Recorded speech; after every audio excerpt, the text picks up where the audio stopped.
제 인생을 되돌아봤을 때 가장 큰 실수가 무엇이었냐고 묻는다면 저는 주저없이 5년 전 그날의 선택을 이야기할 거예요. 하나밖에 없는 제 아들 대호를 위해서 제 모든 것이나 다름없던 강남의 아파트를 아무런 대가 없이 내주었던 바로 그날의 결정을요. 평생을 허리띠 졸라매고 남들 쉴 때 한 번 더 움직이며 악착같이 모아 마련한 집이었어요. 일찍 세상을 떠난 남편의 빈자리를 채우며 대호 하나만 보고 살아온 제게 그 집은 단순한 벽돌 건물이 아니었죠.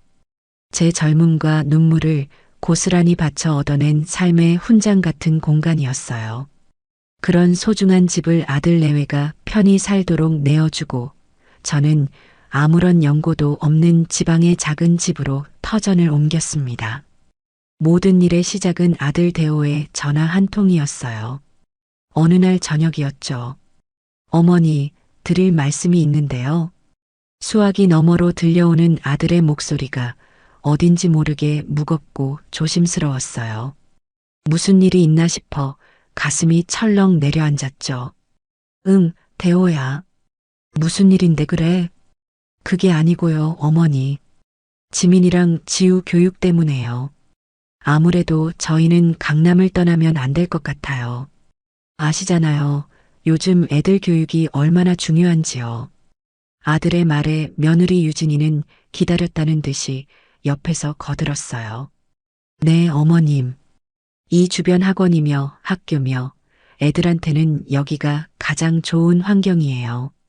다른 곳으로 이사 가면 애들이 적응하기도 힘들고요.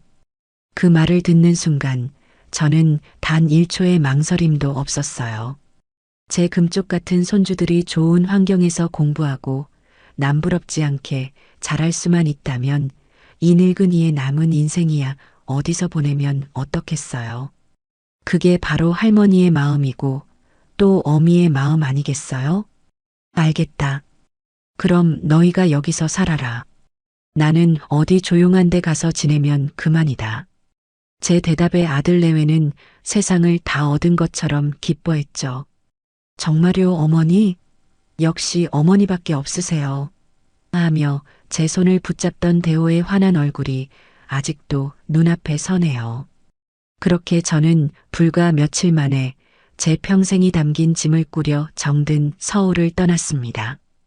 처음 몇 달은 낯선 환경에 적응하느라 마음이 허전하고 외로웠지만 그래도 한편으로는 정말 뿌듯했어요. 주말마다 아들 내외가 아이들을 데리고 내려와 적적했던 집안을 웃음소리로 가득 채워주었거든요.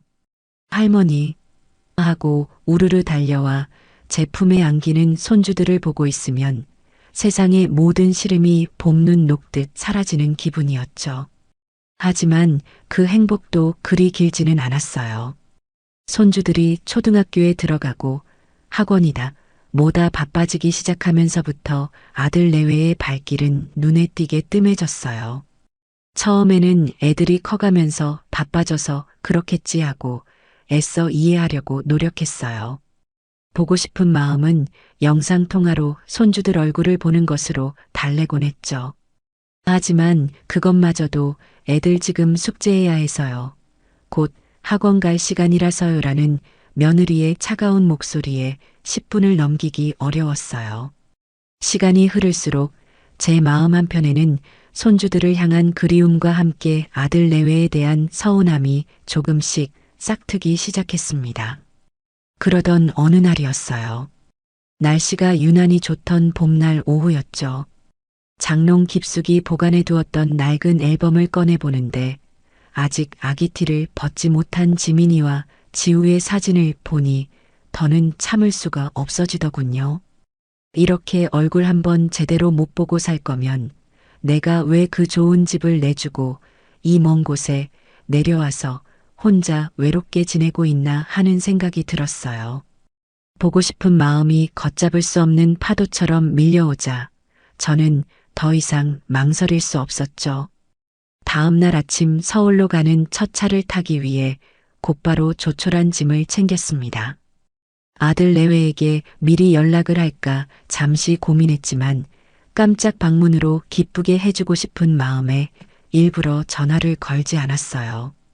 아무런 예고 없이 할머니가 짠하고 나타나면 우리 손주 녀석들이 얼마나 좋아할까? 그 모습을 상상하는 것만으로도 입가에 저절로 미소가 번졌죠. 손주들이 좋아하는 과자와 간식거리를 사서 가방에 넣는 내내 제 마음은 이미 강남의 아들 집에 가 있었어요. 몇 시간을 달려 도착한 서울은 여전히 분주하고 활기찼어요. 높다란 빌딩 숲 사이로 제가 살던 아파트 단지가 눈에 들어오자 마치 오랫동안 떠나있던 고향 집에 돌아온 것처럼 가슴이 쿵쾅거리기 시작했어요. 아파트 입구 화단에는 제가 떠나기 전 직접 심었던 철쭉이 올해도 어김없이 활짝 피어 저를 반겨주더군요. 그걸 보니 괜스레 코끝이 찡해져 왔어요. 모든 것이 너무나 익숙하고 정겨웠죠. 익숙하게 공동 현관 비밀번호를 누르고 엘리베이터에 몸을 실었어요. 15층 버튼을 누르는 손끝이 설렘으로 살짝 떨렸어요. 제 마음은 이미 할머니 하고 달려나올 손주들을 품에 가득 안고 있었습니다. 딩동. 드디어 익숙한 현관문 앞에 서서 초종을 눌렀어요. 금방이라도 문이 활짝 열리며 아이들의 웃음소리가 터져 나올 것 같아 문에 가만히 귀를 기울였죠. 하지만 예상과 달리 집안은 이상할 정도로 조용했어요. 아, 맞다. 평일 낮이니 아이들은 학교에 갔겠구나. 그래도 며느리 유진이는 집에 있을 텐데 하는 생각에 다시 한번 초인종을 힘주어 눌렀습니다. 잠시 후 인터폰 스피커에서 지지직거리는 잡음과 함께 목소리가 들려왔어요. 누구세요? 싸늘하고 날카로운 목소리. 분명 제 며느리 유진이의 목소리가 맞았지만 마치 모르는 사람을 대하듯 냉랭하기 짝이 없는 말투였어요. 저는 순간 너무 당황해서 말문이 막혔어요. 저를 모를 리가 없는데 대체 왜 저렇게 낯선 사람처럼 묻는 걸까요? 나다. 나 윤자. 문 좀 열어주렴. 제 목소리를 확인한 유진이는 한참 동안 아무런 말이 없었어요. 인터폰 너머로 희미하게 숨소리만 들려올 뿐이었죠. 저는 혹시 인터폰이 고장이라도 났나 싶어 문에 바싹 귀를 가져다 댔어요. 바로 그때 다시 유진이의 목소리가 들려왔습니다. 이번에는 당황스러움과 짜증이 노골적으로 뒤섞인 훨씬 더 날카로운 목소리로요. 어머님? 어머님이 여기는 갑자기 웬일이세요? 왜 아무 연락도 없이 오셨어요? 그 말은 날카로운 얼음 송곳이 되어 제 심장에 그대로 날아와 박히는 것 같았어요. 웬일이세요? 라니요. 제 집에 제가 오는데 웬일이냐고 묻다니요. 더구나 연락도 없이라니 마치 제가 무슨 큰 잘못이라도 저지른 사람처럼 따져 묻는 말투였어요. 서운함과 함께 속에서부터 뜨거운 것이 울컥 치밀어 올랐죠. 내 집에 내가 오는데 그것도 일일이 허락을 받아야 하는 거니? 일단 문부터 열고 이야기하자. 저는 애써 분노를 억누르며 침착하게 말했어요. 하지만 문은 열리지 않았고 돌아온 대답은 제 상상을 한참이나 뛰어넘는 것이었습니다. 어머님, 지금 집안이 하나도 정리가 안 돼 있어서요. 너무 지저분해서 보여드리기 좀 그래요. 다음에 오시면 안 될까요? 나중에 오실 때는 꼭 미리 연락 주시고 오세요. 딸깍. 그 말을 끝으로 인터폰은 일방적으로 끊겼어요. 저는 잠시 제가 무슨 말을 들은 건지 제대로 이해할 수가 없었죠. 집이 어수선해서 문을 못 열어준다니요. 그게 이 집의 주인이자 시어머니인 저를 문 밖에 세워둘 이유가 될 수 있나요? 너무나 어이가 없어서 헛웃음만 나왔어요. 하지만 이내 그래 무슨 피치 못할 사정이 있겠지 하고 스스로를 다독였습니다. 정말 집이 발 디딜 틈도 없을 만큼 엉망이라 민망해서 그럴 수도 있겠다 싶었죠. 그래서 저는 그냥 문 앞에서 조금 기다려보기로 했어요. 급하게나마 거실이라도 대충 치우고 곧 문을 열어주겠지 하는 신락 같은 기대를 품고요. 그렇게 1분이 흐르고 5분이 흐르고 어느덧 10분이 훌쩍 지났어요.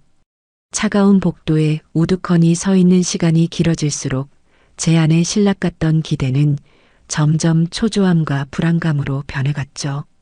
저는 다시 문에 귀를 대고 안의 소리를 들어보려 했지만 청소하는 소리는커녕 작은 인기척 하나 느껴지지 않았어요. 그저 무거운 정적만이 저를 짓누를 뿐이었죠. 그때였어요. 옆집에 사는 아주머니가 장을 보고 오셨는지 저를 발견하고는 반갑게 인사를 건넸어요. 어머, 회장님 댁 할머니 아니세요? 정말 오랜만에 오셨네요. 저는 화들짝 놀라며 애써 태어난 척 웃어 보였어요. 아, 네. 안녕하세요. 손주들 얼굴 좀 보러 왔어요. 그런데 왜 문 밖에서 계세요? 안에 사람이 없나 봐요? 옆집 아주머니의 순진한 물음에 제 얼굴이 화끈 달아올랐어요. 차마 며느리가 안에 있는데 문을 안 열어줘서요라는 말이 입 밖으로 떨어지지 않았습니다. 아, 그게요. 애들 엄마가 잠깐 뭘 사러 집 앞에 나갔나 봐요. 금방 온다고 해서 여기서 기다리고 있어요. 저도 모르게 새빨간 거짓말을 하고 말았죠. 제 자신이 너무나도 초라하고 비참하게 느껴지는 순간이었어요. 제 거짓말에 옆집 아주머니는 고개를 끄덕이며 집으로 들어갔고 복도에는 다시 저 혼자만 덩그러니 남았습니다. 그렇게 또 5분이 흘렀어요. 이제는 총 15분이라는 시간이 지났죠. 더 이상은 아무런 기대도 희망도 남아있지 않았어요. 그 자리를 채운 것은 뼛속까지 시린 깊은 모욕감과 배신감 뿐이었죠. 며느리는 문을 열어줄 생각이 전혀 없는 거였어요. 저를 이렇게 문전박대하고 그냥 돌려보낼 작정인 거죠. 발끝에서부터 차가운 냉기가 스멀스멀 온몸으로 퍼져나가는 것 같았어요. 더는 버틸 수가 없었습니다. 오며 가며 마주치는 이웃들의 눈초리도 견디기 힘들었고 무엇보다 제 자신이 너무나도 비참해서요. 저는 결국 아무 소리도 내지 못하고 조용히 몸을 돌렸어요. 엘리베이터 버튼을 누르는 손가락이 수치심으로 부들부들 떨렸습니다. 굳게 닫힌 현관문을 마지막으로 한번 돌아보았어요. 불과 몇 년 전까지만 해도 제 세상의 전부였던 저 문이 이제는 저를 완강히 거부하는 차갑고 단단한 벽이 되어버렸더군요. 집으로 돌아오는 버스 안에서 저는 창밖만 하염없이 바라보았어요. 머릿속은 온통 뒤죽박죽이었죠. 유진이는 대체 왜 저를 그렇게 대했을까요? 정말 집이 더러워서 그랬을까요? 아니면 제가 갑자기 찾아온 것이 그렇게까지 불쾌하고 무례한 행동이었을까요?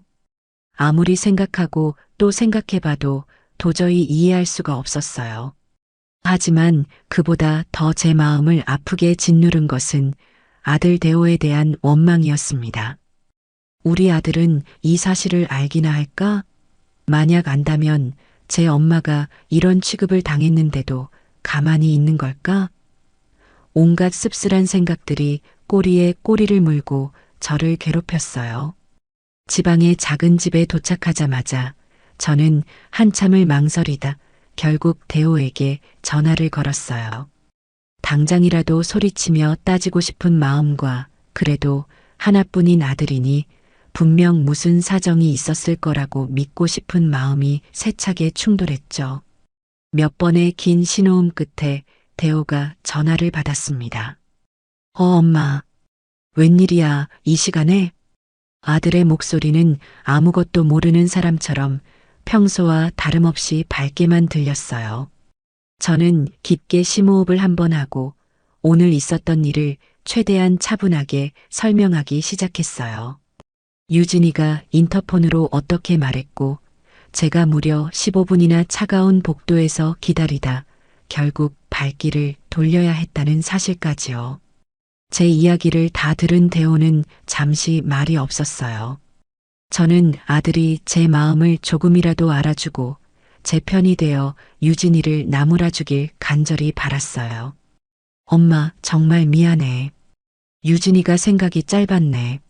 내가 대신 사과할게와 같은 따뜻한 위로의 말을 기대했던 것 같아요. 하지만 제 마지막 기대는 산산조각이 나고 말았습니다. 아, 엄마.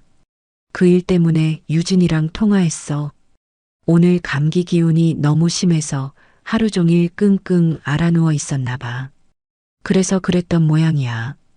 엄마 올 줄 알았으면 약이라도 챙겨 먹고 일어났을 텐데 갑자기 와서 자기도 너무 당황했대. 저는 제 귀를 의심했어요. 감기 기운이 심해서 문을 못 열어준다니요.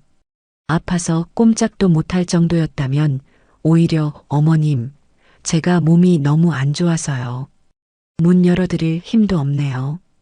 정말 죄송해요라고 솔직하게 말하는 것이 상식 아닌가요?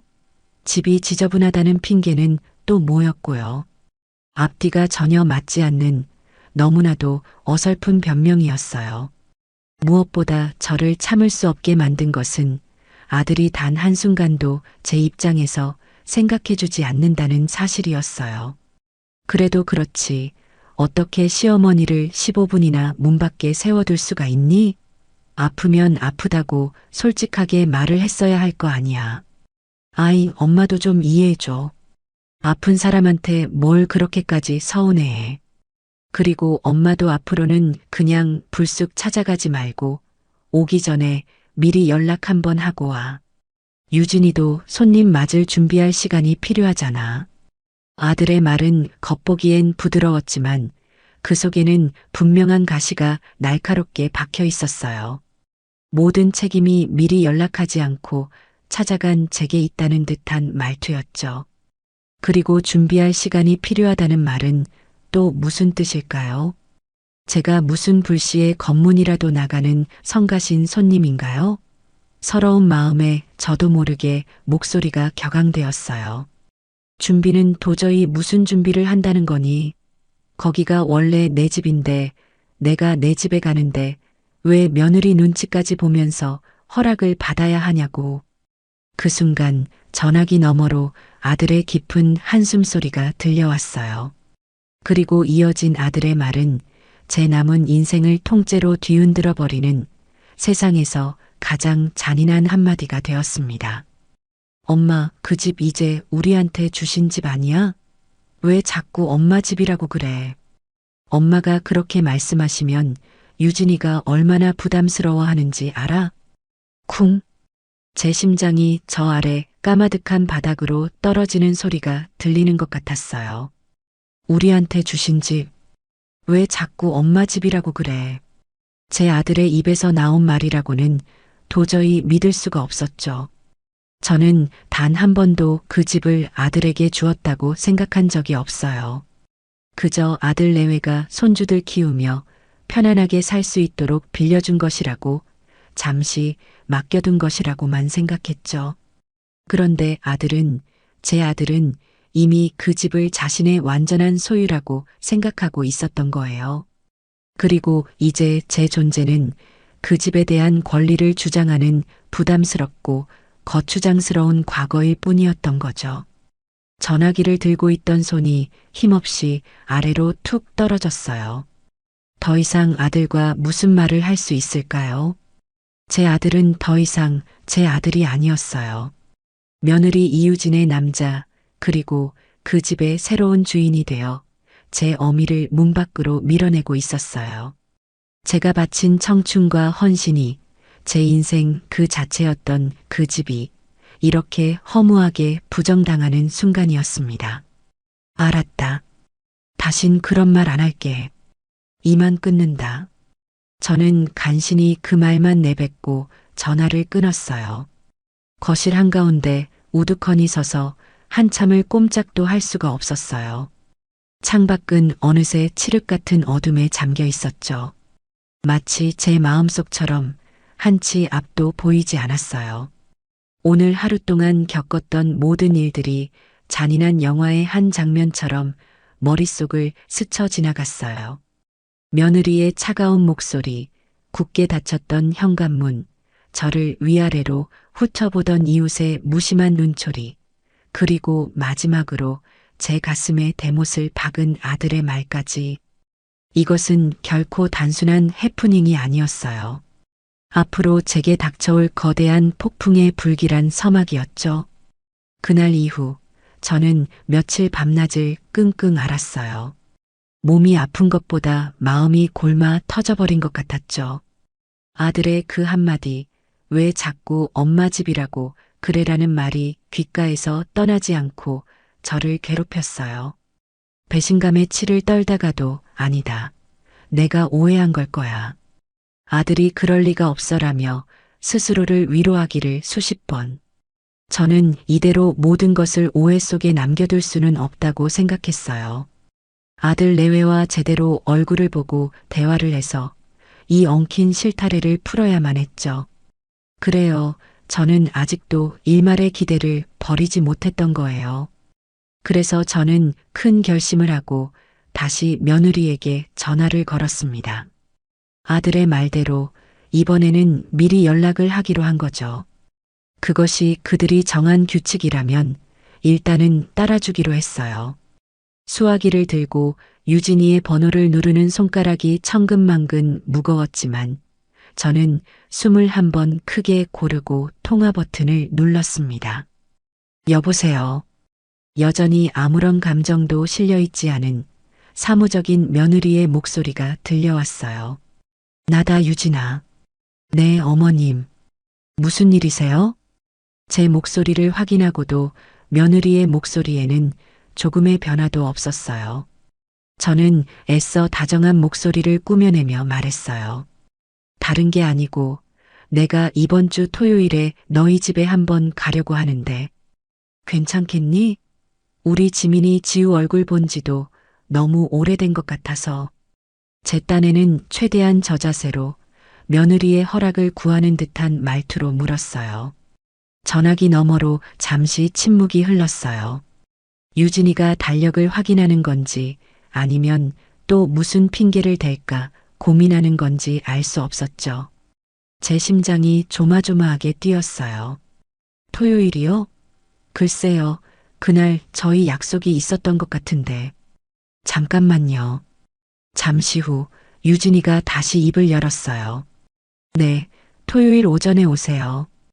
오후에는 저희 외출해야 하거든요. 오전에 잠깐 시간 될 것 같아요. 시간이 될 것 같다는 말이 꼭 자기가 시간을 내어준다는 듯한 뉘앙스라 기분이 상했지만 저는 꾹 참았어요. 방문을 허락해 준 것만으로도 감지덕지해야 할 판이었으니까요. 그래, 알았다. 그럼 토요일 오전에 갈게. 필요한 거라도 있니? 반찬이라도 좀 해갈까? 아니요, 괜찮아요. 아무것도 사오지 마세요. 그냥 몸만 오세요. 그렇게 전화는 허무하게 끊겼습니다. 전화를 끊고 나서도 저는 한참 동안 씁쓸한 마음을 감출 수가 없었어요. 그래도 이게 어디예요? 문전박대를 당했던 지난번과는 달리 이번에는 정식으로 약속을 잡은 셈이니까요. 저는 남은 며칠 동안 애써 긍정적인 생각만 하기로 마음먹었어요. 그래, 지난번에는 내가 갑자기 찾아가서 유진이도 당황해서 그랬을 거야. 이번에는 다를 거야. 약속한 토요일이 되기까지 남은 3일 동안 저는 시장을 몇 번이나 오갔는지 몰라요. 아무것도 사오지 말라는 며느리의 말이 귓가에 맴돌았지만 어떻게 빈손으로 갈 수가 있겠어요. 손주들이 좋아하는 동그랑땡을 만들고 아들이 좋아하는 잡채도 했어요. 며느리가 좋아할지는 모르겠지만 제 딴에는 정성을 다해 나무리며 밑반찬 몇 가지를 더 만들었죠. 냉장고에 차곡차곡 쌓여가는 반찬통들을 보며 제 마음도 조금은 누그러지는 것 같았어요. 이 음식을 받고 기뻐할 아들 내외와 손주들의 얼굴을 떠올리며 지난번의 상처를 애써 지워나갔습니다. 드디어 약속한 토요일 아침이 밝았어요. 저는 새벽같이 일어나 단정하게 옷을 차려입고 밤새 정성껏 만든 음식들을 아이스박스에 담았어요. 혹시라도 늦을까봐 이른 아침부터 서둘러 서울로 향하는 버스에 몸을 실었죠. 차창 밖으로 스쳐 지나가는 풍경을 보며 오늘은 부디 아무 일 없이 웃으며 돌아올 수 있기를 하고 마음속으로 수없이 기도했어요. 하지만 제 그런 간절한 바람은 아파트 입구에 도착하자마자 불안감으로 바뀌기 시작했어요. 지난번에 그 차가운 기억이 되살아나면서 괜히 심장이 두근거렸거든요. 저는 애써 마음을 다잡고 엘리베이터에 올라탔어요. 15층에 도착해 현관문 앞에 서자 저도 모르게 숨을 한번 크게 고르게 되더군요. 딩동. 약속한 시간보다 조금 이르게 도착했지만 그래도 미리 연락을 했으니 금방 문을 열어줄 거라고 생각했어요. 그러나 이번에도 역시나 문은 바로 열리지 않았습니다. 1분, 2분, 시간이 흐를수록 제 손에 들린 아이스박스가 점점 더 무겁게 느껴졌어요. 대체 안에서 뭘 하길래 이렇게 문을 늦게 여는 걸까? 초조한 마음에 다시 한번 초인종을 누르려던 순간이었어요. 인터폰이 지지직거리며 켜졌죠. 누구세요? 나다. 그제야 유진이는 어머님이요. 잠깐만요 하더니 그 후로도 한참이나 저를 문 밖에 세워두었어요. 5분이 지나고 거의 10분이 다 되어서야 현관문 디지털 도어록 해제되는 소리가 들렸죠. 철컥 하고 문이 열렸지만 며느리 유진이는 문을 활짝 열어주지 않았어요. 딱 제 몸 하나 겨우 들어갈 수 있을 만큼만 문을 열고는 저를 위아래로 훑어보았죠. 어머님, 일찍 오셨네요. 아직 준비가 덜 됐는데. 마치 제가 약속 시간을 어기고 멋대로 찾아온 불청객이라도 되는 것처럼 말하는 며느리의 태도에 말문이 막혔어요. 저는 들고 있던 아이스박스를 안으로 들여놓으려 현관 안으로 한 발짝 들어섰습니다. 바로 그때였어요. 어머님, 신발은 거기 벗어두고 들어오세요. 현관 타일에만 두시고요. 거실 바닥 긁히니까요. 유진이가 날카롭게 소리쳤어요. 저는 들어서려던 발을 어색하게 거두며 현관 타일 위에 신발을 벗어두었어요. 제 평생 누구 집에 가서 이런 취급을 받아본 적이 있었던가요? 하지만 이게 시작에 불과했다는 것을 저는 그때는 미처 알지 못했죠. 제가 거실로 들어서려고 하자 유진이는 또다시 저를 막아섰어요.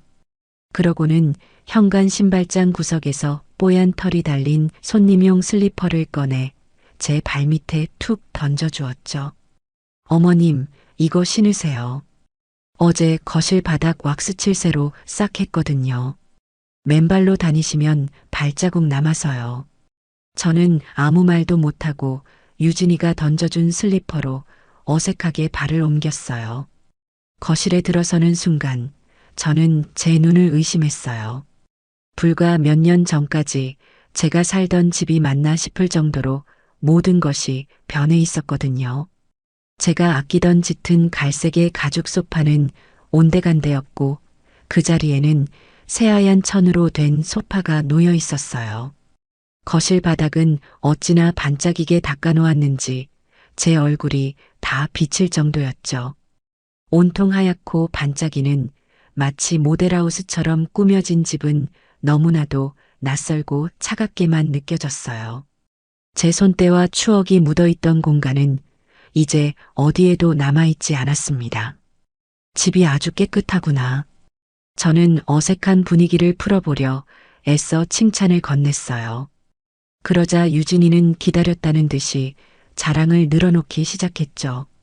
네, 제가 좀 깔끔한 성격이라서요. 매일 아침 저녁으로 청소하고 일주일에 한 번씩은 꼭 대청소해요. 물건들도 제자리에 없으면 못 견디는 성격이거든요. 그 말은 마치 제가 이 집을 더럽게라도 썼다는 것처럼 들려 기분이 묘했어요. 저는 들고 온 아이스박스를 식탁 위에 올려놓으며 말했어요. 너희 먹으라고 반찬 좀 해왔다. 손주들 좋아하는 동그랑땡도 하고 대호 좋아하는 잡채도 했어. 그러자 유진이는 인상을 살짝 찌푸리며 아이스박스를 열어보지도 않고 말했어요. 어머님, 제가 그냥 오시라고 말씀드렸잖아요. 요즘 저희 집 냉장고 꽉 차서 넣을 자리도 없어요. 그리고 저희는 유기농 아니면 잘 안 먹어서요. 그냥 다시 가져가세요. 저는 제 귀를 의심했어요. 밤새 잠도 안 자고 정성껏 만든 음식을 고맙다는 말은커녕 면전에서 거절하다니요. 유기농 아니면 안 먹는다는 말은 또 뭔가요? 제 음식이 무슨 몸에 해로운 음식이라도 된다는 듯한 말투였어요. 얼굴이 화끈거리고 손이 부들부들 떨렸지만 저는 간신히 참아냈습니다. 그래도 맛이라도 보렴. 내가 얼마나 정성껏 만들었는데. 아니에요, 어머님. 마음만 감사히 받을게요. 음식물 쓰레기만 늘어서요. 저쪽 베란다에 잠시 두셨다가 가실 때 꼭 챙겨가세요. 며느리는 제게 눈길 한 번 주지 않고 냉정하게 말했어요.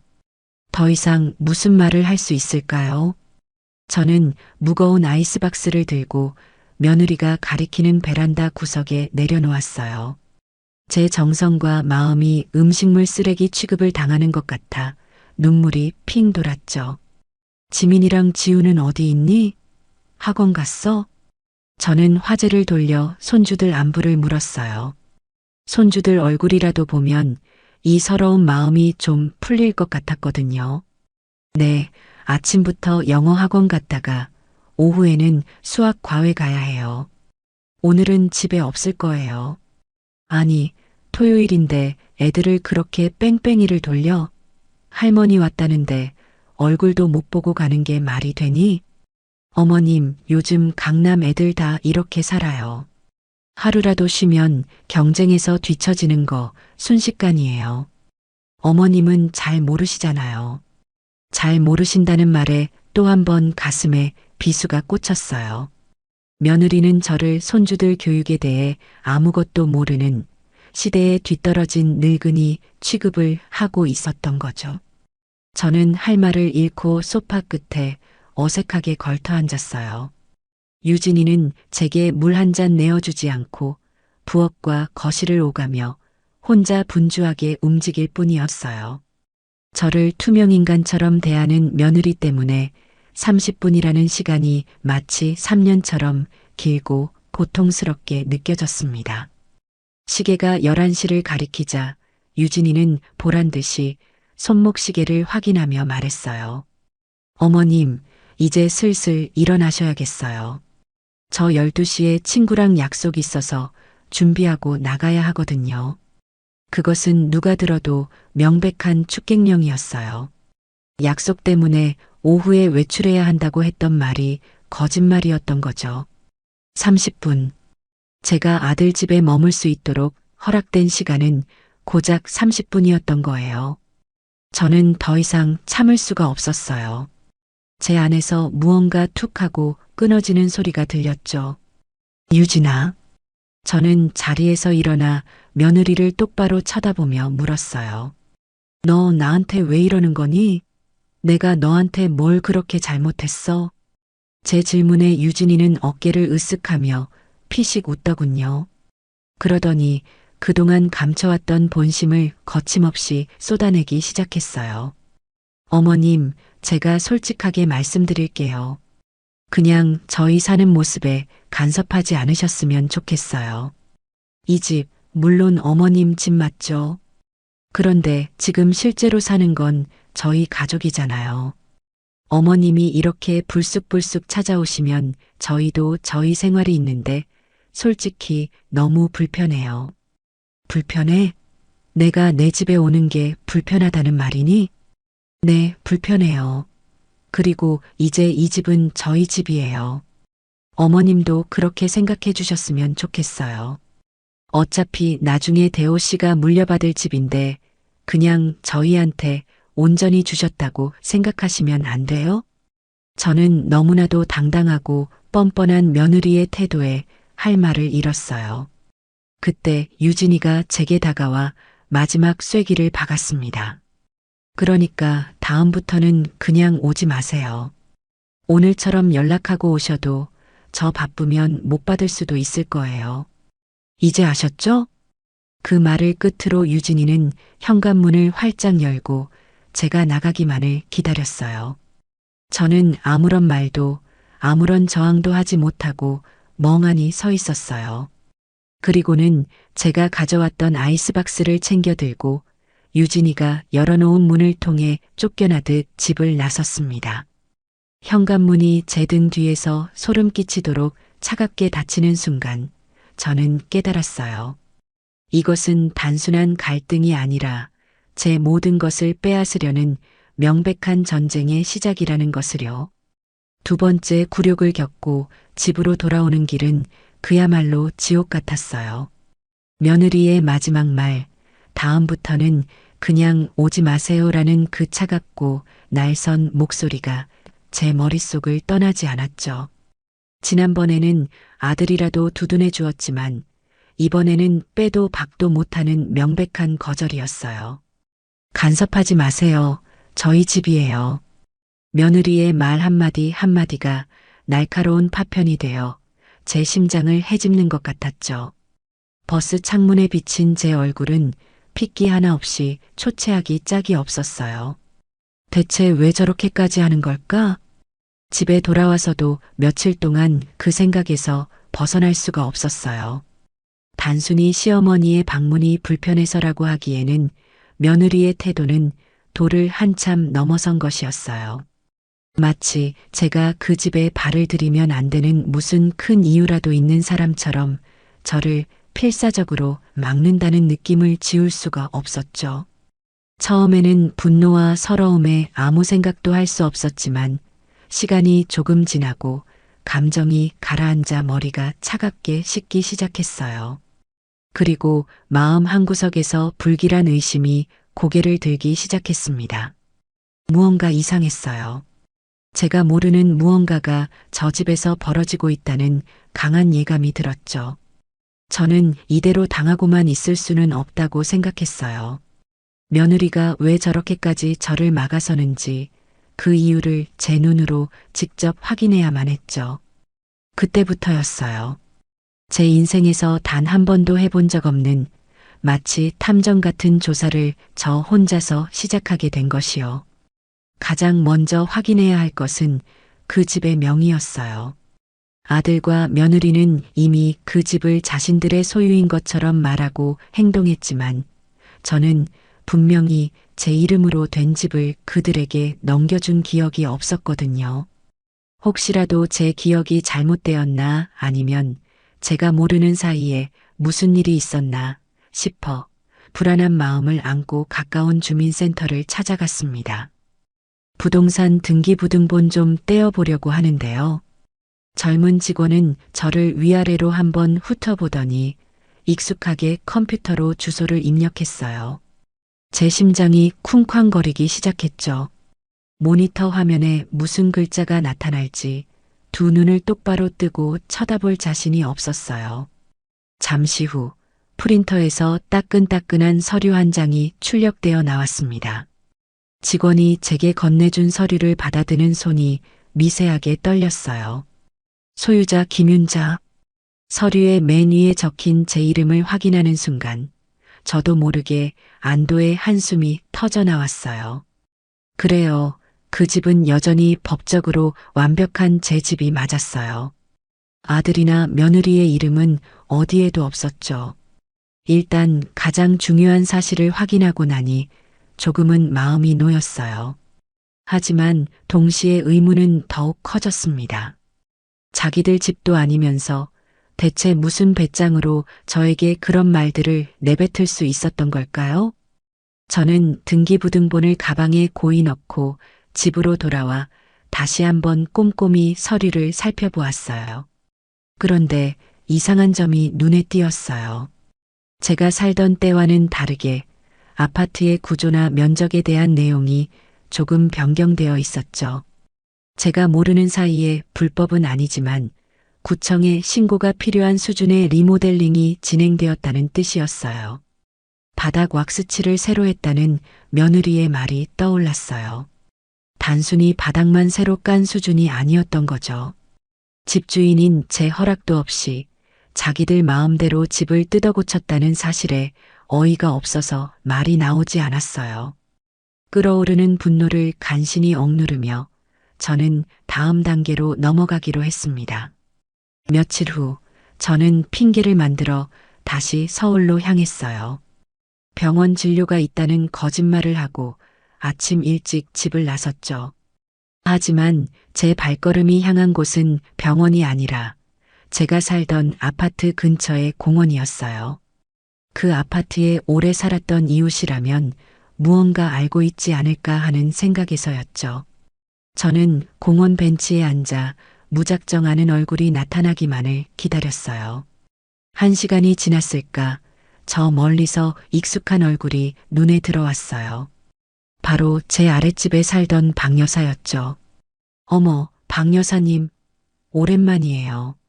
제 목소리에 저를 발견한 박 여사님이 화들짝 놀라며 반갑게 다가왔어요. 아니, 이게 누구야? 윤자 씨 아니야? 여기는 어쩐 일이야? 지방으로 이사 갔다더니. 네, 볼 일이 좀 있어서요. 잘 지내셨어요? 저희는 한참 동안 서로의 안부를 물으며 회포를 풀었어요. 그리고 저는 조심스럽게 본론을 꺼냈습니다.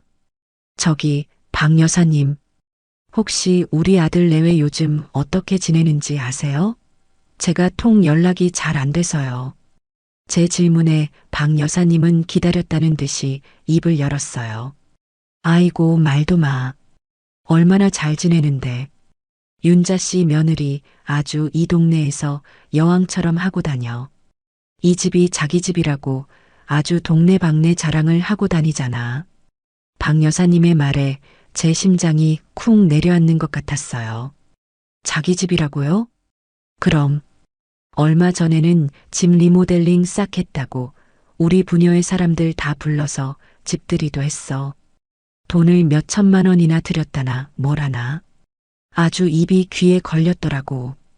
열심히 살았더니 강남에 제 이름으로 된 집도 갖게 되네요 하면서 말이야. 저는 아무 말도 할 수가 없었어요. 며느리가 제 등 뒤에서 그런 거짓말을 하고 다니고 있었다니요. 박 여사님은 제 표정이 굳어지는 것도 모른 채 계속해서 말을 이어갔어요. 그리고 요즘은 집에 사람들도 엄청 자주 불러.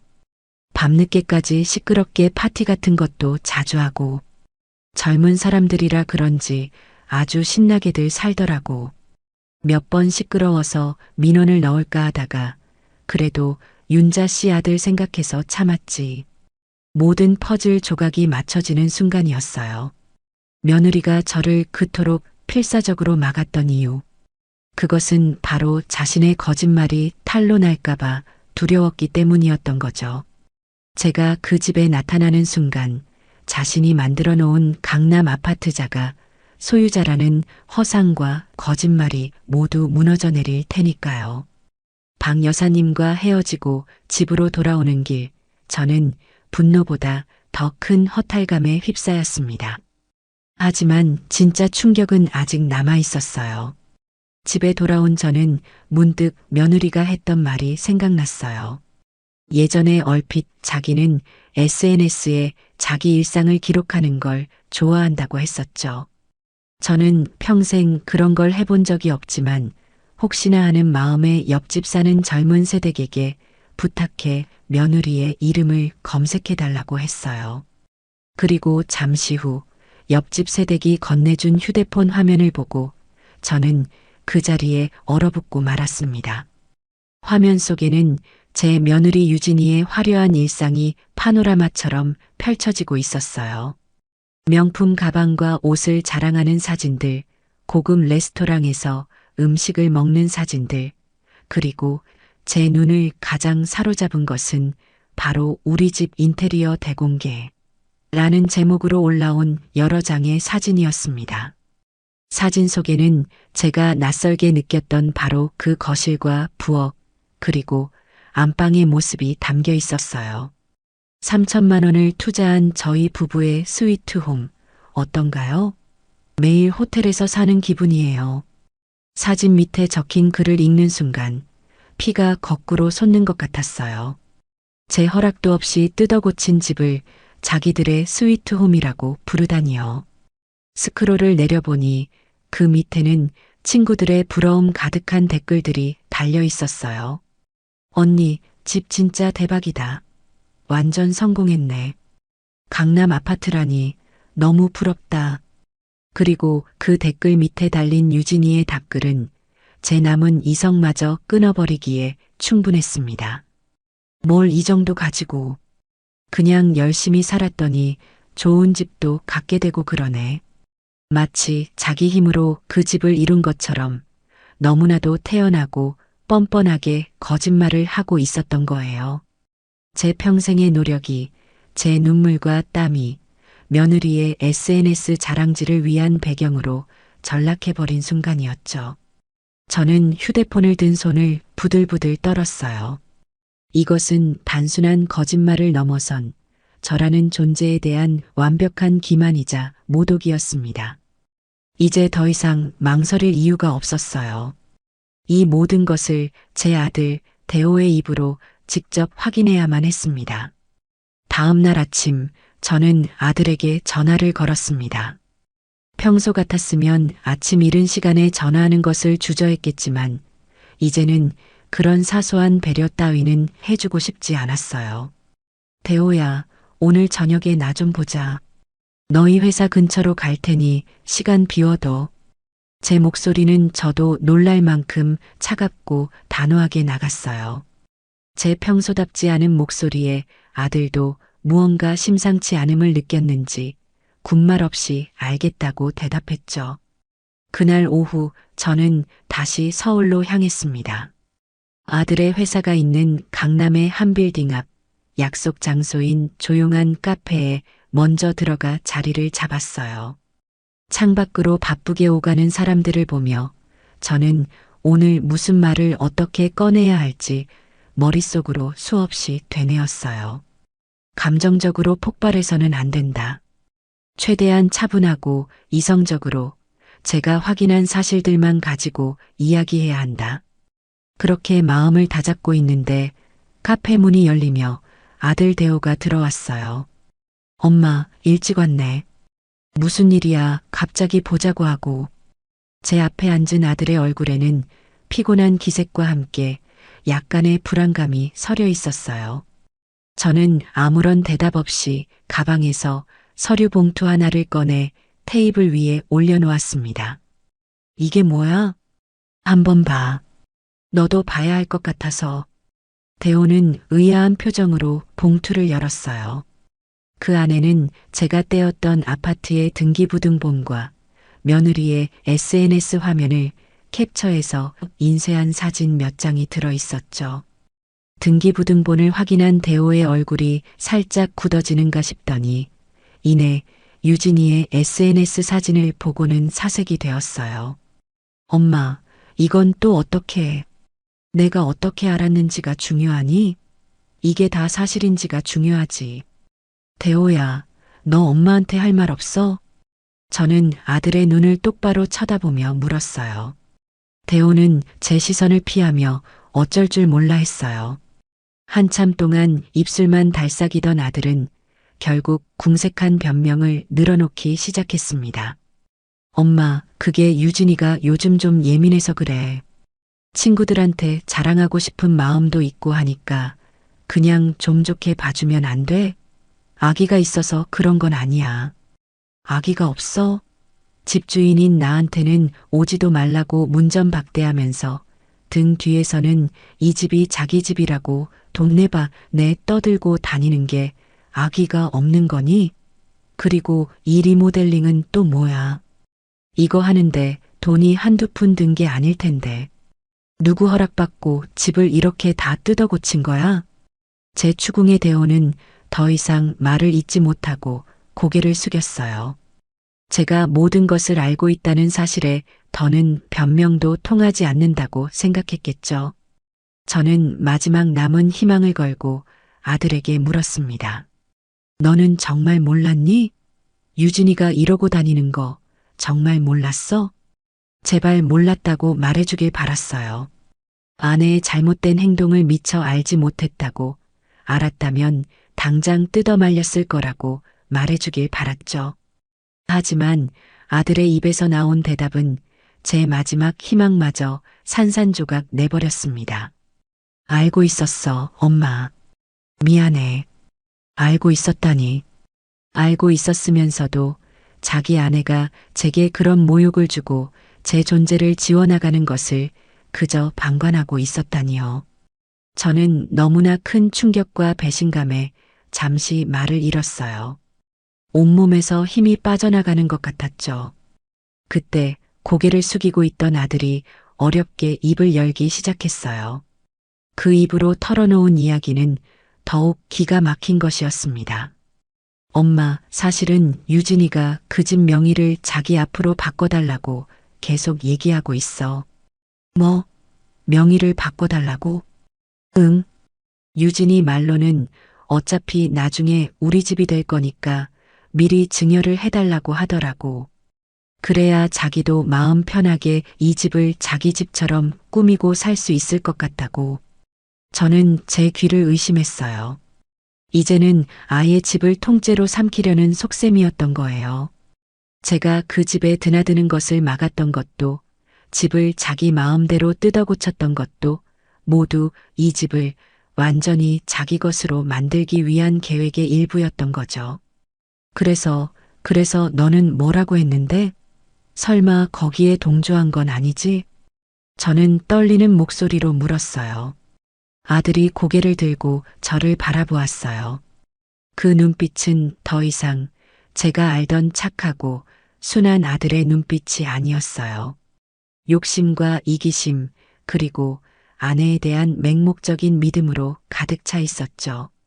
그리고 마침내 아들은 제 가슴에 가장 크고 깊은 상처를 남기는 말을 내뱉고야 말았습니다.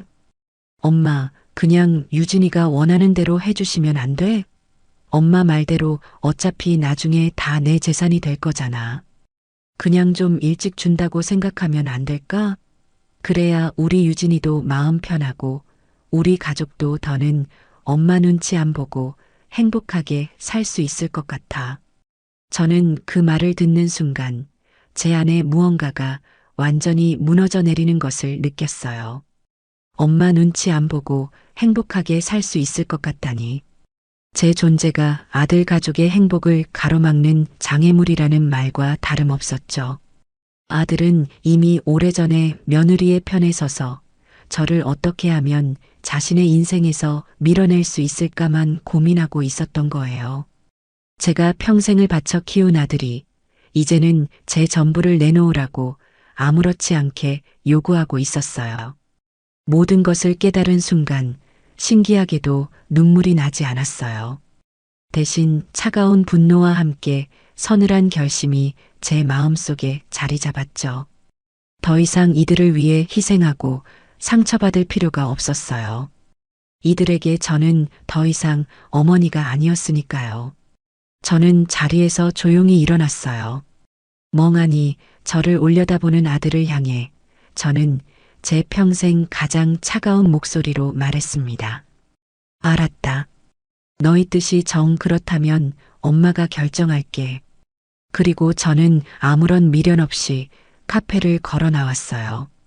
등 뒤에서 저를 부르는 아들의 목소리가 들리는 것 같았지만 단 한 번도 돌아보지 않았습니다. 그날부로 제 인생에서 김대호라는 아들은 지워졌어요.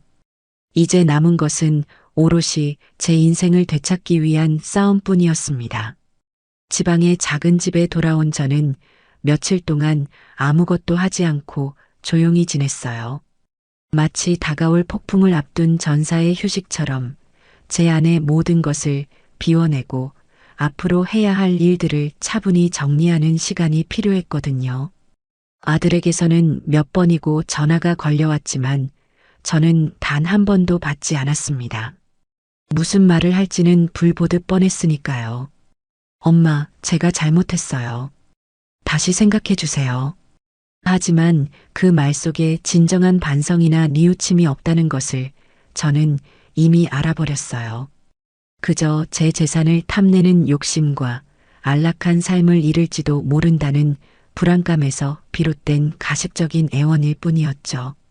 일주일이 지났을까 제 마음의 결심이 바위처럼 단단하게 굳어졌다고 느꼈을 때 저는 자리에서 일어났습니다.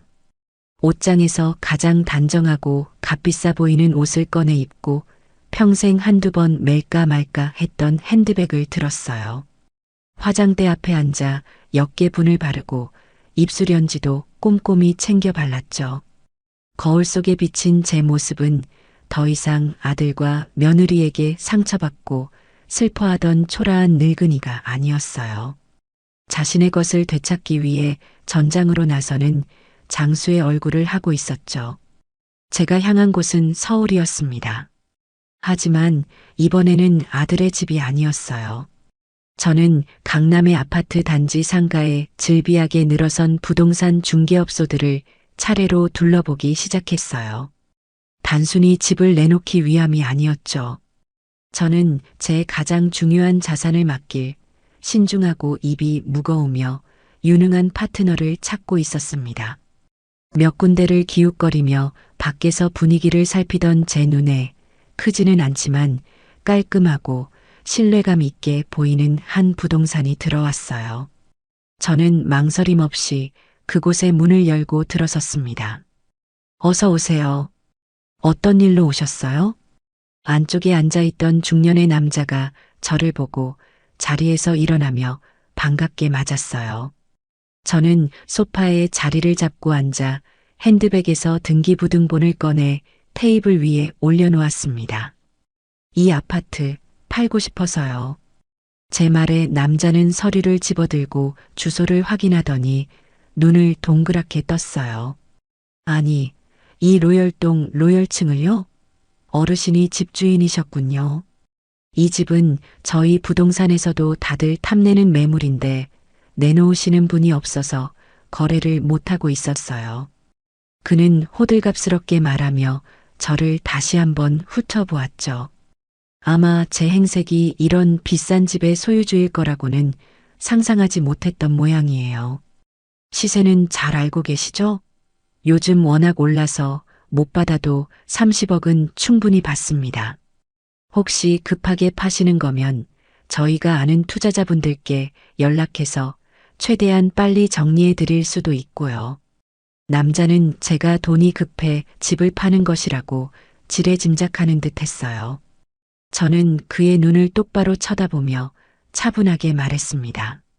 아니요, 금매로 팔 생각 전혀 없어요. 제값 다 받고 팔 겁니다. 그러니 정상가로 시장에 내놓아 주세요. 서두를 필요 없으니 가장 좋은 조건의 구매자를 찾아주셨으면 좋겠네요. 제 단호하고 여유로운 태도에 남자는 살짝 당황하는 기색을 보였어요.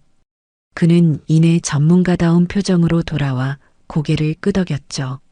알겠습니다, 사모님. 그럼 시세대로 30억의 매물을 등록해 드리겠습니다. 워낙 좋은 집이라 금방 새 주인이 나타날 겁니다. 그렇게 제 인생의 전부나 다름없던 집은 시장에 매물로 등록되었습니다. 저는 부동산 사장에게 한 가지를 더 당부했어요. 그리고 집을 보러 올 사람이 있으면 지금 살고 있는 사람들과 약속을 잡아야 할 텐데요. 그 부분은 저한테 먼저 연락을 주십시오. 제가 중간에서 조율하겠습니다. 세입자들한테는 제가 알아서 이야기할 테니까요. 저는 아들 내외를 세입자라고 칭했어요. 그들에게는 이제 그 정도의 호칭도 과분하다고 생각했으니까요. 부동산을 나서는 제 발걸음은 이상하리만치 가벼웠습니다. 시원섭섭한 마음이 들 법도 한데 오히려 오랫동안 저를 짓누르던 무거운 돌덩이가 사라진 것처럼 후련하기만 했어요. 그날 이후 저는 제 일상으로 돌아와 조용히 때를 기다렸습니다. 아들과 며느리에게는 집을 내놓았다는 사실을 일절 알리지 않았죠. 그들이 어떤 경로로든 그 사실을 알게 되었을 때 어떤 반응을 보일지 궁금했어요. 하루, 이틀, 시간은 생각보다 조용히 흘러갔습니다. 아마 그들은 제가 카페에서 했던 마지막 말을 그저 화가 나서 내뱉은 허풍쯤으로 여겼을지도 몰라요. 그리고 나흘째 되던 날 오후였어요. 제 휴대폰이 요란한 소리를 내며 울리기 시작했죠. 화면에 떠오른 이름은 우리 며느리였어요. 저는 심호흡을 한 번 하고 최대한 아무렇지 않은 목소리로 전화를 받았습니다. 여보세요. 어머님, 어머님, 이게 지금 무슨 일이세요? 방금 부동산에서 전화가 왔는데 내일 오후에 집 보러 사람이 온다고요. 이게 다 무슨 소리예요? 수화기 너머로 들려오는 며느리의 목소리는 그야말로 경악과 분노로 가득 차 있었어요. 저는 그 목소리를 들으며 조용히 미소 지었어요. 드디어 올 것이 왔구나. 아, 연락받았니? 내가 부동산에 미리 연락 달라고 했는데 일 처리가 좀 서투네. 저는 태연하게 말했어요. 제 차분한 목소리에 며느리는 더욱 이성을 잃고 소리치기 시작했죠. 지금 그게 문제예요? 아니, 집을 왜 부동산에 내놓으세요? 저희랑 상의도 한마디 없이 어떻게 이러실 수가 있어요? 상해? 내가 내 집을 파는데 왜 너희랑 상의를 해야 하지? 제 반문에 며느리는 잠시 할 말을 잃은 듯 했어요. 그러더니 이내 더욱 격앙된 목소리로 따져 물었죠. 어머님, 정말 너무하시는 거 아니에요? 이 집, 저희한테 살라고 주신 집이잖아요. 그런데 이제 와서 팔아버리시면 저희는 어디 가서 살라는 말씀이세요? 내가 언제 너희한테 집을 주었다고 했니? 나는 너희가 편하게 살도록 빌려준 것뿐이야. 그리고 너희가 어디 가서 살지는 너희가 알아서 해결해야 할 문제지. 내가 걱정할 일은 아닌 것 같구나.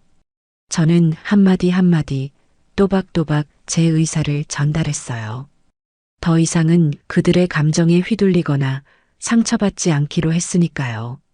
제 단호한 태도에 며느리는 거의 울부짖다시피 전화를 끊었어요.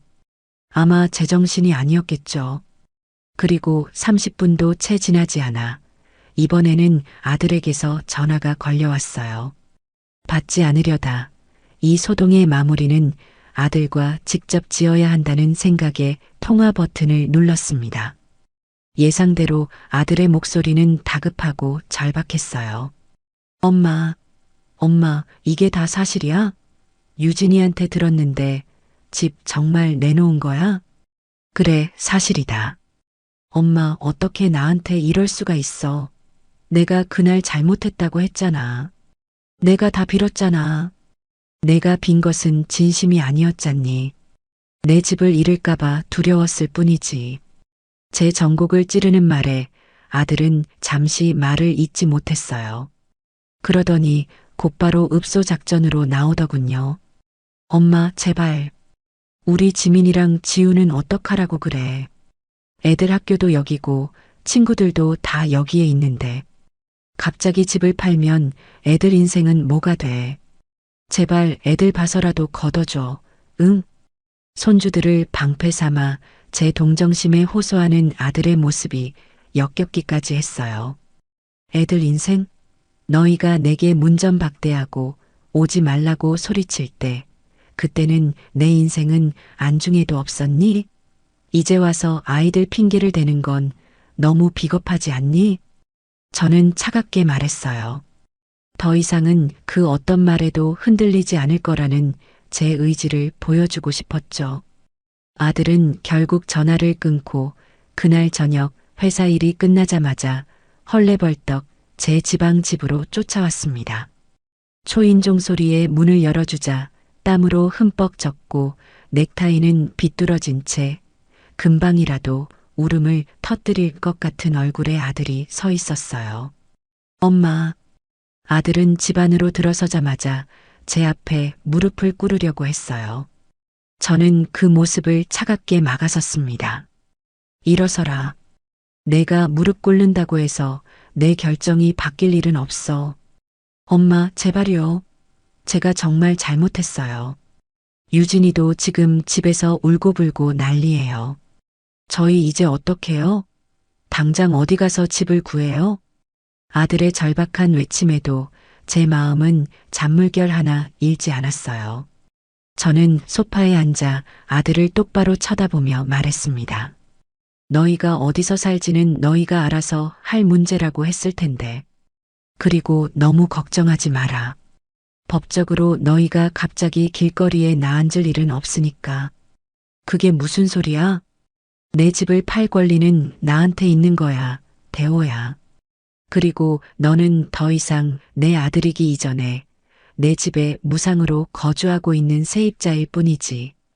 제 입에서 나온 세입자라는 말에 아들의 얼굴이 하얗게 질렸어요. 엄마, 어떻게 그런 말을? 왜 틀린 말이라도 했니? 너희가 그토록 원하던 대로 나는 이제 너희 인생에 부담스러운 존재가 되지 않으려고 한다.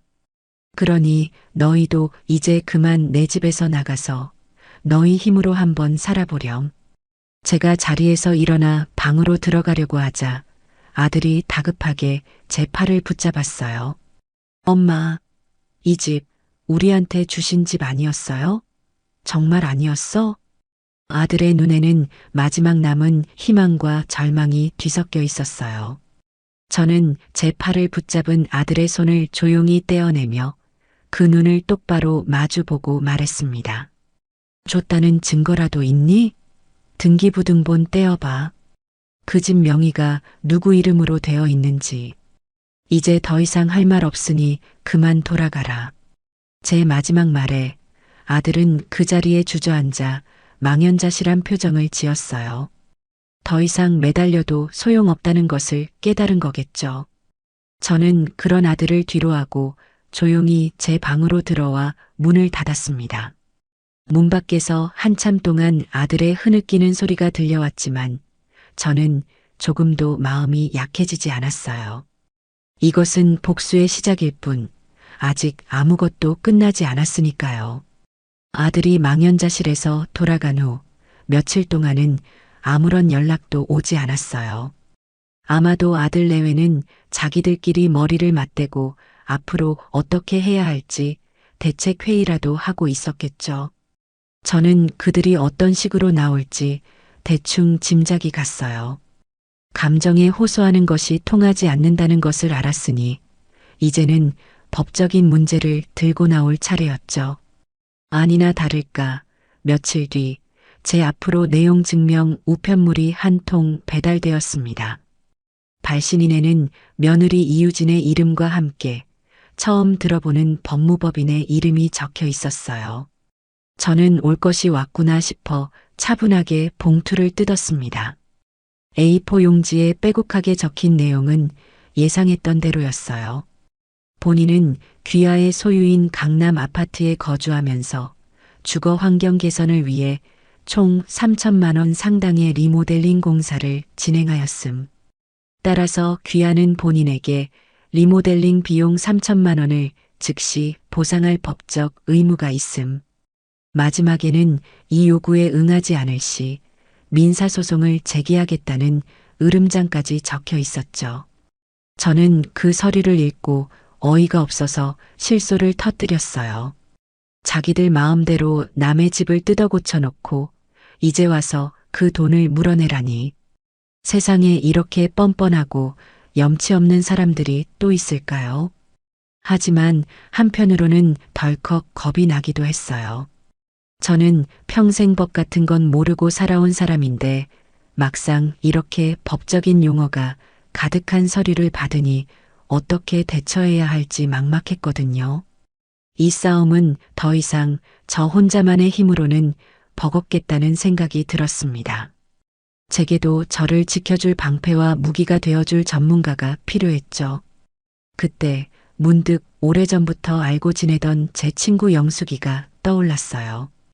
영숙이도 몇 년 전에 자식 문제로 크게 속을 썩이다가 변호사 도움을 받아서 깔끔하게 문제를 해결했다는 이야기가 생각났거든요. 저는 망설임 없이 영숙이에게 전화를 걸어 그동안 있었던 일들을 모두 털어놓았습니다. 제 이야기를 다 들은 영숙이는 제 등이라도 두드려주듯 함께 분개해 주었어요. 세상에 그런 후레자식들이 있나? 윤자, 너 정말 마음고생 심했겠다. 당장 그 변호사님 만나봐야겠네. 내가 지금 바로 연락처 알려줄게. 혼자 끙끙 앓지 말고 꼭 가서 상담받아봐. 영숙이는 자기가 아는 변호사 중에 가족법 전문으로 아주 유능한 분이 있다며 박선영 변호사라는 이름을 알려주었어요. 저는 지푸라기라도 잡는 심정으로 다음날 바로 예약을 잡고 서초동에 있는 변호사 사무실로 향했습니다. 사무실 문을 열고 들어서자 단정하고 지적인 인상의 한 여성이 저를 맞아주었어요. 제 또래쯤 되어 보이는 편안하면서도 강단 있는 눈빛을 가진 사람이었죠. 바로 박선영 변호사였어요. 김윤자 어머님 맞으시죠? 이쪽으로 앉으세요. 영숙 씨한테 이야기는 대충 들었습니다. 박 변호사는 저를 상담실로 안내하며 따뜻한 차를 한 잔 내어주었어요. 저는 그 차를 한 모금 마시며 긴장을 풀고 제가 겪었던 모든 일들을 처음부터 끝까지 차분하게 이야기하기 시작했습니다. 문전박대를 당했던 날의 모욕감부터 SNS에서 벌어진 며느리의 거짓말, 그리고 명의를 넘겨달라던 아들의 배신, 마지막으로 오늘 받은 내용 증명까지. 제 이야기가 길어지는 동안 박 변호사는 단 한 번도 말을 끊지 않고 진지한 눈빛으로 경청해 주었어요. 제 감정이 북받쳐 잠시 말을 멈출 때면 조용히 고개를 끄덕이며 기다려 주었죠. 제 이야기가 모두 끝나자 박 변호사는 제 손을 가만히 잡아주며 말했어요. 어머님, 그동안 정말 힘드셨겠어요. 혼자서 얼마나 마음고생이 심하셨어요. 그래도 이렇게 용기 내서 집을 팔기로 결심하신 건 정말 잘하신 일이에요. 그녀의 따뜻한 위로 한마디에 그동안 꾹꾹 눌러왔던 서름이 터져 나오려는 것을 간신히 참았어요. 내 편이 되어 내 마음을 알아주는 사람이 있다는 것만으로도 큰 힘이 되었죠. 그런데 변호사님, 며느리가 보낸 이 내용 증명은 어떻게 해야 하나요? 제가 정말 저 돈을 물어줘야 하는 건가요? 저는 걱정스러운 마음에 내용 증명 서류를 내밀었어요. 박 변호사는 서류를 쓱 훑어보더니 피식 웃으며 말했죠. 어머님, 이건 아무런 걱정하실 필요가 없어요. 오히려 저쪽이 큰 실수를 한 거네요. 네, 그게 무슨 말씀이세요? 민법상으로 임차인이 임대인의 동의 없이 주택의 구조를 변경하거나 리모델링을 한 경우 임대인은 이에 대한 비용을 보상할 의무가 전혀 없습니다. 오히려 그 반대죠. 박 변호사는 법전을 펼쳐 보이며 제게 차근차근 설명해 주기 시작했어요. 집주인의 동의 없는 리모델링은 법적으로 아무런 효력이 없어요. 오히려 집주인은 임차인에게 원상복구를 청구할 권리가 있습니다. 즉, 어머님은 며느리에게 당신이 뜯어고친 집을 원래대로 돌려놓으라고 요구할 수 있다는 뜻이에요. 만약 원상복구가 불가능하다면 그에 상응하는 손해배상을 청구할 수도 있고요. 그러니 저 3천만 원은 물어줄 필요가 없는 것은 물론이고 오히려 어머님이 역으로 소송을 걸 수도 있는 상황인 거죠. 박 변호사의 명쾌한 설명에 제 눈앞이 환하게 밝아지는 것 같았어요.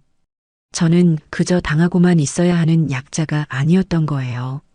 제게도 저들을 상대할 수 있는 강력한 법적 권리가 있었던 거죠. 그럼 저도 저 애들한테 원상복구하라고 내용 증명을 보내야 할까요? 그렇게 하셔도 되지만 제 생각에는 굳이 그럴 필요까지는 없어 보여요. 어머님이 원하시는 건 돈이 아니라 하루빨리 그 집에서 평온을 되찾는 것이잖아요. 네, 맞아요. 저는 그냥 조용히 저 집을 팔고 그 애들을 제 인생에서 내보내고 싶을 뿐이에요. 그렇다면 이 내용 증명은 가볍게 무시하시고 우리는 우리 계획대로 집을 파는 것에만 집중하면 됩니다. 아마 저쪽에서도 자기들 요구가 법적으로 근거가 없다는 걸 알면 더 이상 이 문제로 어머님을 괴롭히지는 못할 거예요. 박 변호사의 말에 저는 큰 확신을 얻었어요. 그녀는 마치 안개 속을 헤매던 제게 밝은 등대가 되어주는 것 같았죠. 저는 그 자리에서 박 변호사에게 이 사건을 정식으로 위임하기로 결정했습니다. 그녀는 제 결정을 듣고 고개를 끄덕이며 앞으로 진행될 과정에 대해 구체적인 전략을 세워주기 시작했어요. 일단 집이 계약되면 법적으로는 잔금 치르는 날 집을 비워주는 것이 원칙입니다. 하지만 아드님 가족이 순순히 나가주지 않을 가능성이 높아요. 그럴 경우를 대비해야 합니다. 만약 저 애들이 끝까지 버티면 어떻게 해야 하나요? 계약서에 명도집을 비워주는 건 날짜를 명확하게 기재하고 만약 그 날짜를 어길 시 발생하는 모든 손해에 대해 책임을 묻겠다는 특약을 넣을 겁니다. 계약이 체결되면 아드님에게 정식으로 명도 통보를 내용 증명으로 보내는 거죠. 보통은 3개월에서 6개월 정도의 유예 기간을 줍니다. 그런데도 나가지 않고 버티면 그때는 법원에 부동산 명도 소송을 제기하고 승소 판결을 받아서 강제 집행을 신청할 수 있어요. 법원 집행관들이 가서 합법적으로 짐을 빼내는 절차죠. 강제 집행이라는 말에 마음이 조금 무거워졌지만 이제는 물러설 곳이 없었어요. 박 변호사는 제 표정을 읽었는지 부드러운 목소리로 덧붙였죠. 물론 거기까지 가지 않고 해결되는 것이 가장 좋겠죠. 하지만 최악의 상황까지 대비하고 있어야 어머님이 흔들리지 않으실 수 있어요. 모든 법적 절차는 제가 알아서 진행할 테니 어머님은 아무 걱정하지 않으셔도 됩니다. 그리고 그녀는 제가 가장 마음에 걸려 하던 문제를 먼저 꺼내 주었어요. 혹시 손주들은 보고 싶지 않으세요? 그 말에 저도 모르게 눈시울이 붉어졌어요. 아무리 아들 내외가 미워도 눈에 넣어도 아프지 않을 제 손주들까지 미운 것은 아니었거든요. 보고 싶죠? 하지만 며느리가 못 만나게 할 게 뻔한데요. 그것도 걱정 마세요. 우리 법에는 면접교섭권이라는 제도가 있습니다. 비단 이혼한 부부 사이에서만 적용되는 것이 아니라 조부모와 손주 사이에도 인정이 돼요. 만약 며느님이 정당한 이유 없이 손주들을 못 만나게 막는다면 가정법원에 면접교섭 허가 신청을 할 수 있어요. 법원에서 한 달에 몇 번 어떤 방식으로 만나라고 정해주면 며느리도 그걸 막을 수 없습니다. 박선영 변호사라는 든든한 조력자를 얻은 후 저는 제 계획을 더욱 거침없이 밀어붙이기 시작했어요. 부동산 사장에게는 집을 보러 오는 사람들이 있을 때마다 적극적으로 협조하라고 전했고 아들 내외에게는 일절 연락을 끊은 채 그 어떤 감정적 동요도 보이지 않았죠. 제 그런 단호한 태도가 통한 것일까요?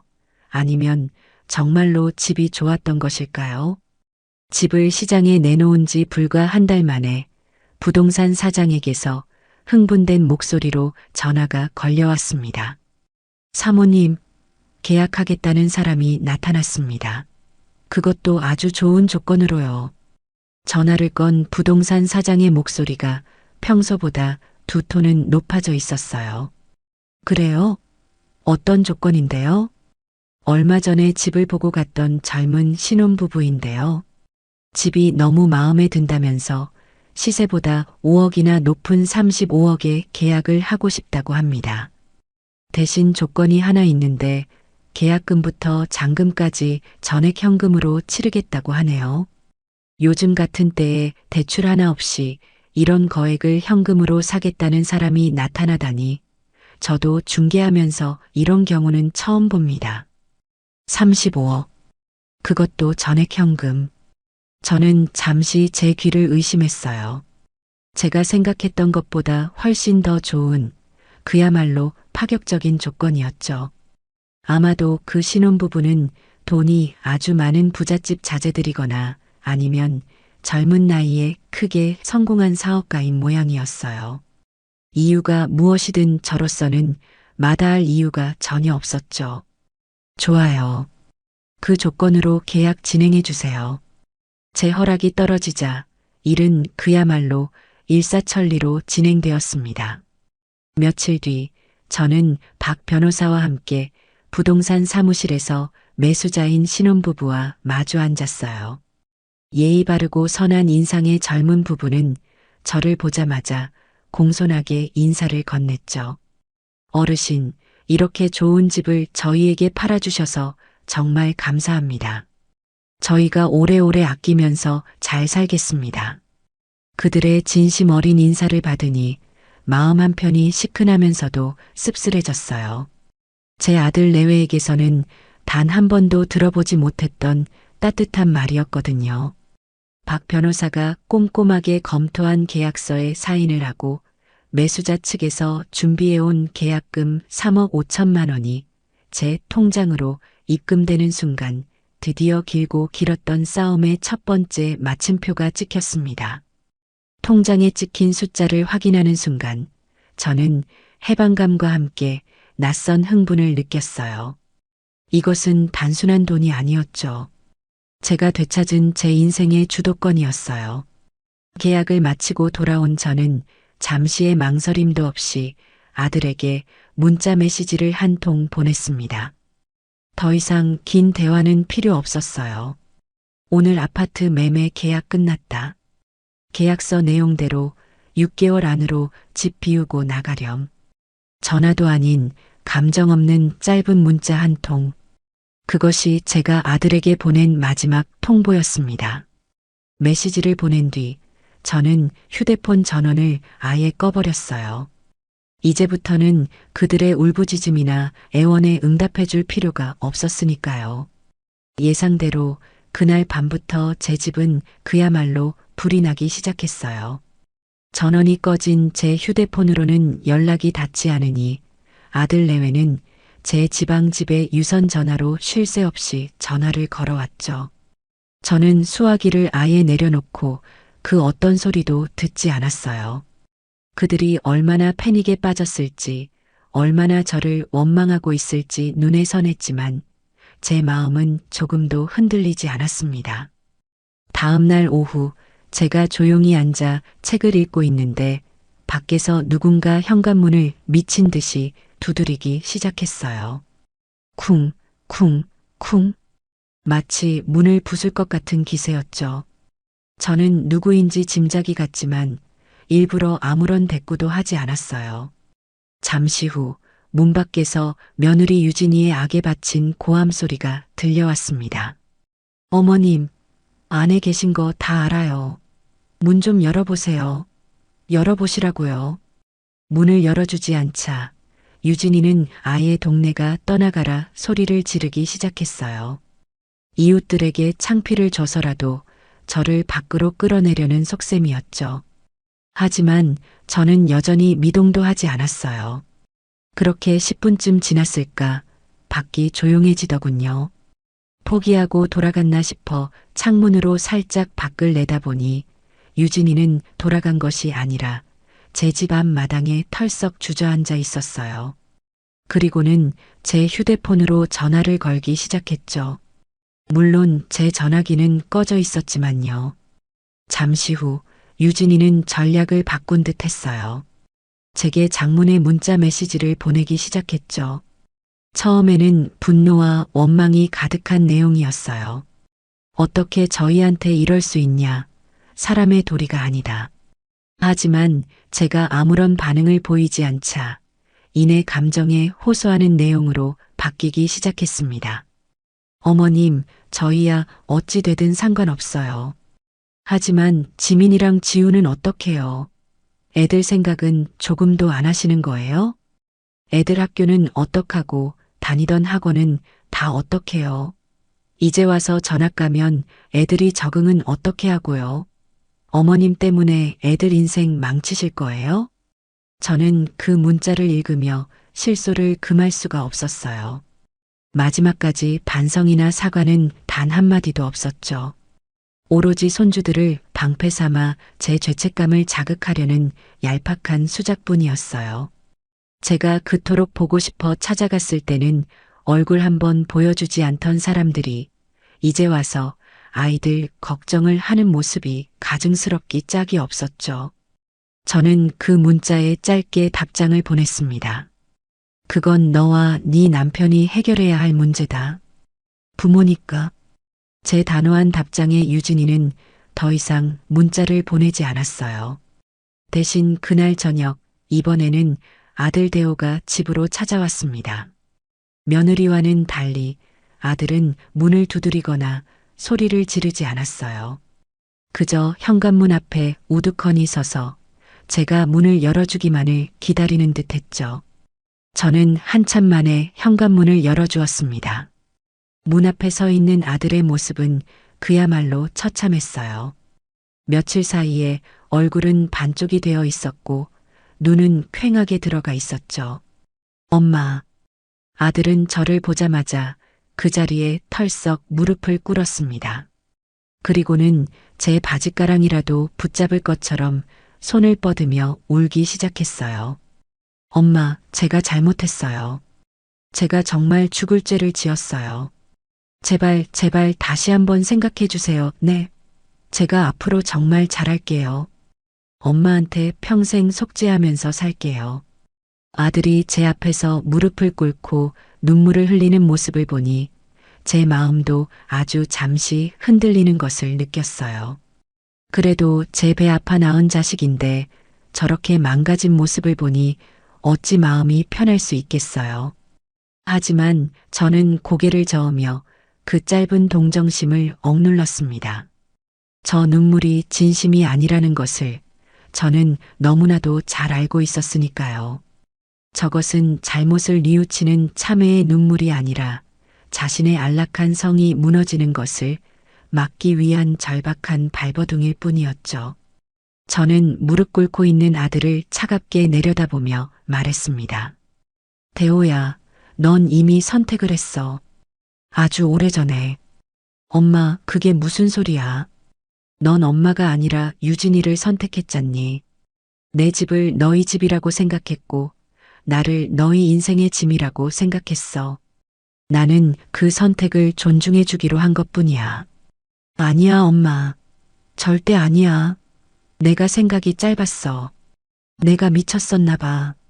아니, 그게 너의 진심이었어. 이제 와서 말을 바꾼다고 해서 이미 엎질러진 물을 다시 주워 담을 수는 없는 거다. 저는 아들을 지나쳐 마루에 앉았어요. 그리고 마지막으로 제가 아들에게 해주고 싶었던 말을 꺼냈습니다. 이제 내가 가장으로서 책임을 지고 네 가족을 돌봐. 더 이상 엄마한테 기대서 편하게 살 생각하지 말고 네 힘으로 집도 구하고 네 힘으로 아이들도 키워. 그게 진짜 어른이고 진짜 가장이야. 제 냉정한 선언에 아들은 더 이상 아무 말도 하지 못하고 그저 바닥에 엎드려 흐느끼기만 했어요. 그 울음소리를 들으며 저는 생각했습니다.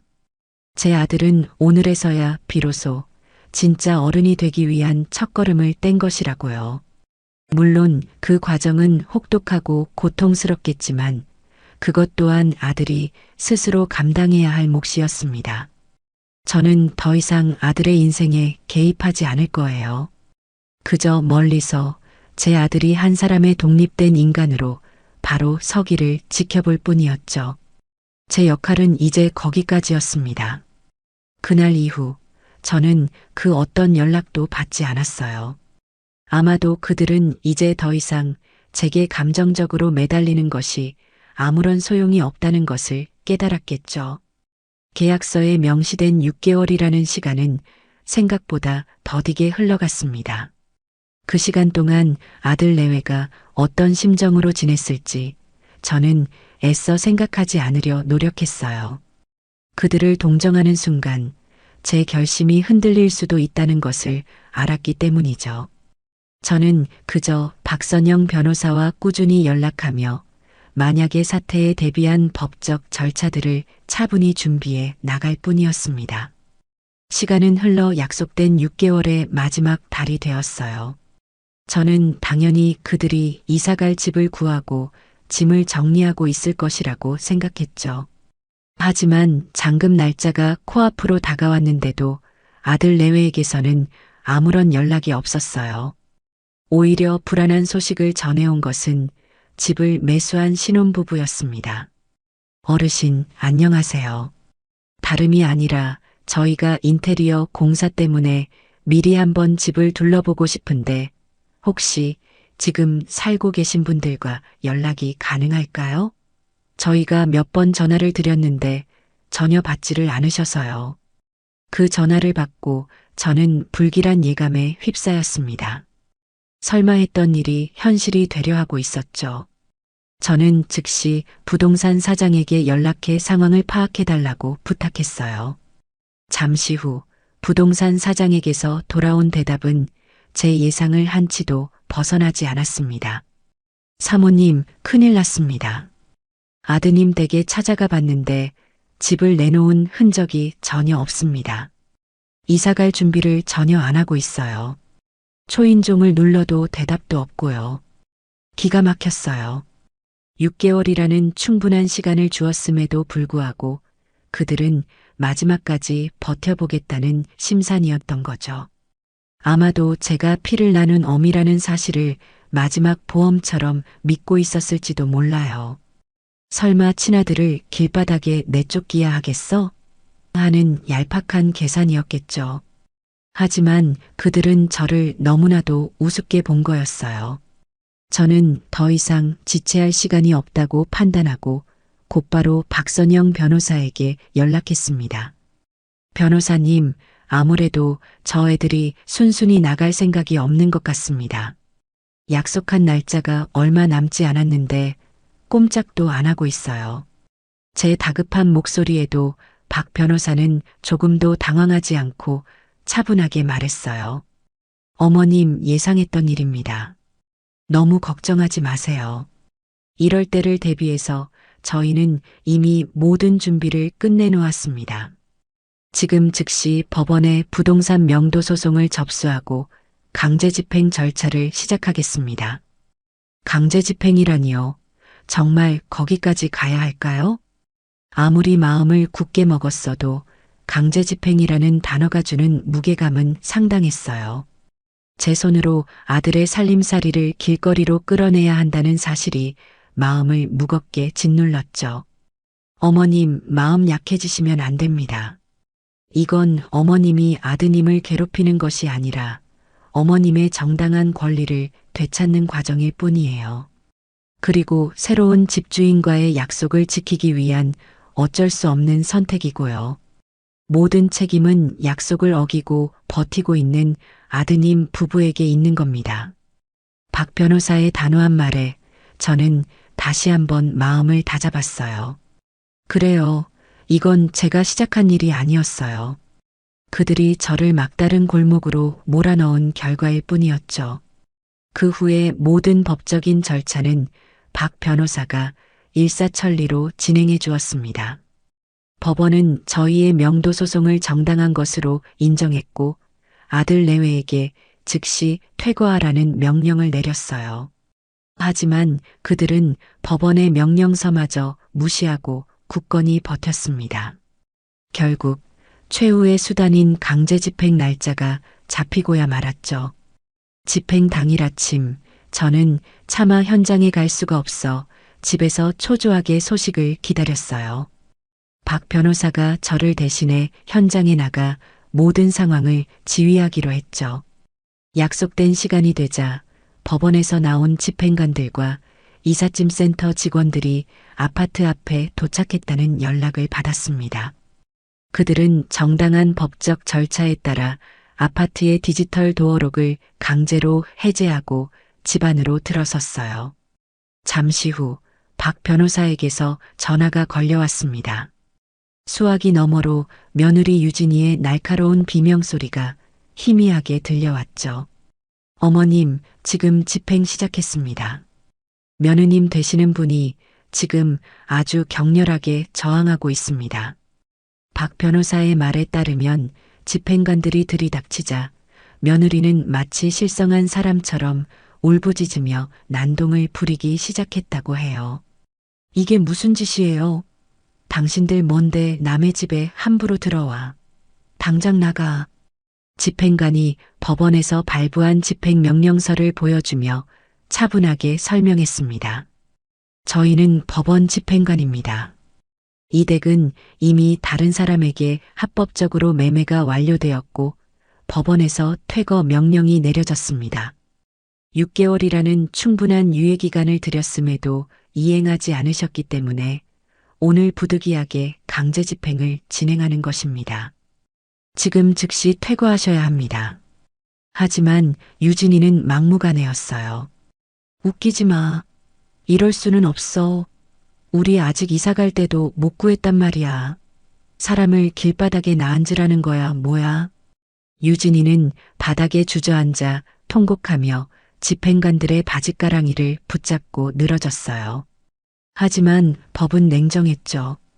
집행관들은 묵묵히 자신들의 일을 시작했습니다. 이삿짐 센터 직원들이 거실과 방 안으로 들어가 안에 있는 물건들을 하나씩 포장하기 시작했어요. 바로 그때였어요. 안방에서 자고 있던 아들 대호가 부스스한 얼굴로 걸어 나왔습니다. 이 모든 상황이 믿기지 않는다는 듯 멍한 표정으로 서 있었죠. 이게 다 무슨... 대호는 말을 잇지 못하고 자신의 가구와 살림살이가 하얀 포장재에 쌓여 밖으로 나가는 모습을 그저 멍하니 바라보기만 했어요.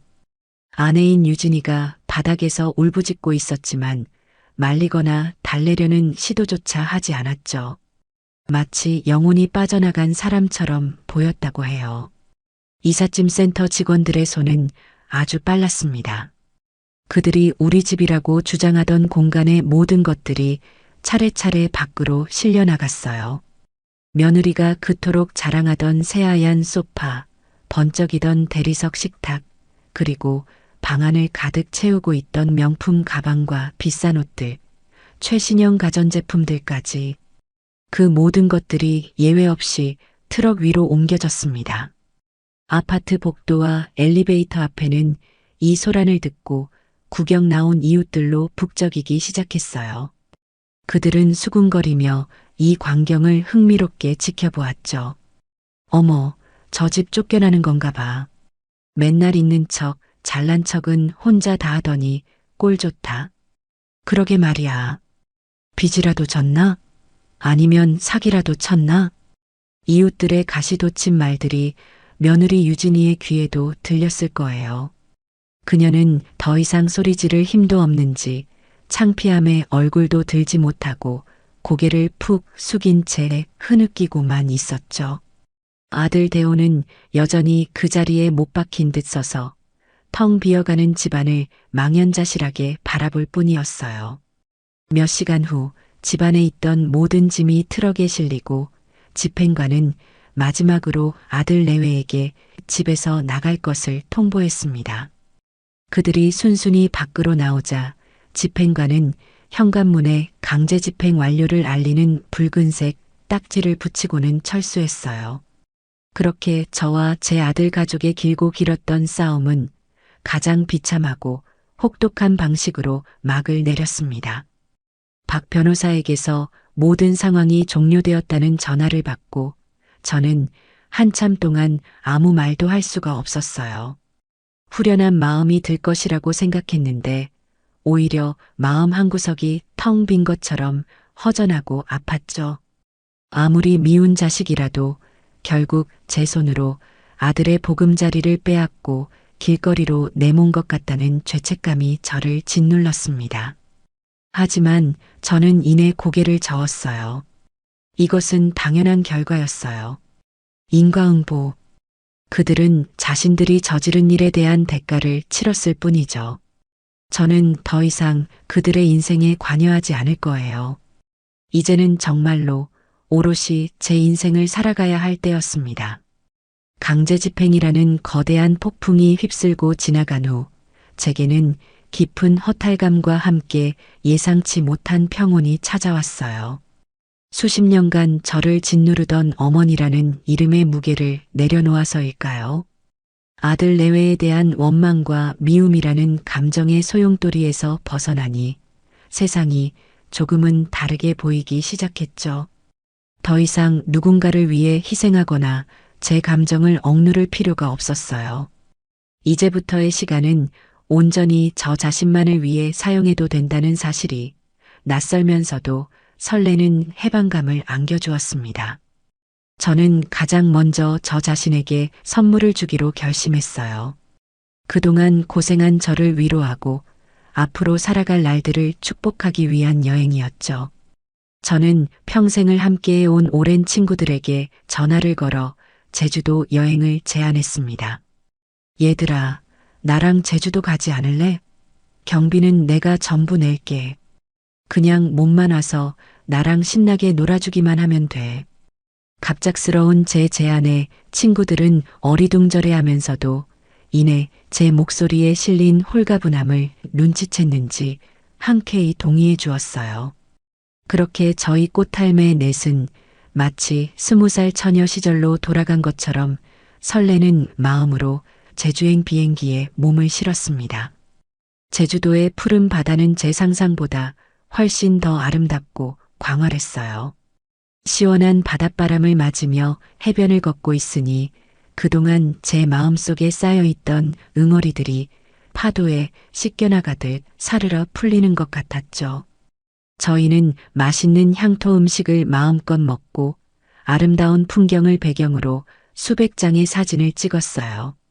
밤에는 숙소에 모여 앉아 젊은 시절의 추억을 이야기하며 시간 가는 줄 모르고 웃고 떠들었죠. 친구들은 제가 겪은 일들을 모두 알고 있었기에 여행 내내 제 눈치를 살피며 조심스러워했어요. 하지만 저는 오히려 더 밝게 웃으며 먼저 그 이야기를 꺼냈습니다. 얘들아, 나 이제 정말 괜찮아. 오히려 속이 다 후련해. 이제라도 내 인생을 되찾은 것 같아서 얼마나 좋은지 몰라. 제 말에 친구들은 그제야 안심하며 제 손을 꼭 잡아주었어요. 그래, 윤자야. 정말 잘 생각했어. 이제부터는 절대 자식들한테 얽매이지 말고 오직 너 자신만을 위해서 살아. 우리도 항상 네 곁에서 응원할게. 친구들의 따뜻한 격려 속에서 저는 지난 세월 동안 잊고 지냈던 제 자신의 소중함을 다시 한번 깨달을 수 있었어요. 그렇게 꿈 같았던 며칠간의 여행을 마치고 돌아왔을 때 저는 더 이상 과거에 얽매여 슬퍼하는 김윤자가 아니었어요. 새로운 인생을 향해 당당하게 걸어나갈 준비가 된 새로운 김윤자로 다시 태어난 기분이었죠. 여행에서 돌아온 제가 가장 먼저 한 일은 박선영 변호사의 조언에 따라 가정법원에 면접교섭 허가 신청을 한 것이었습니다.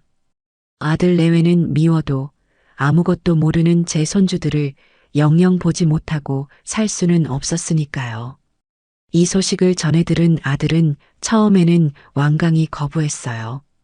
엄마, 어떻게 저희한테 이러실 수 있어요? 저희를 그렇게 비참하게 만들어 놓고 이제 와서 애들을 보시겠다고요?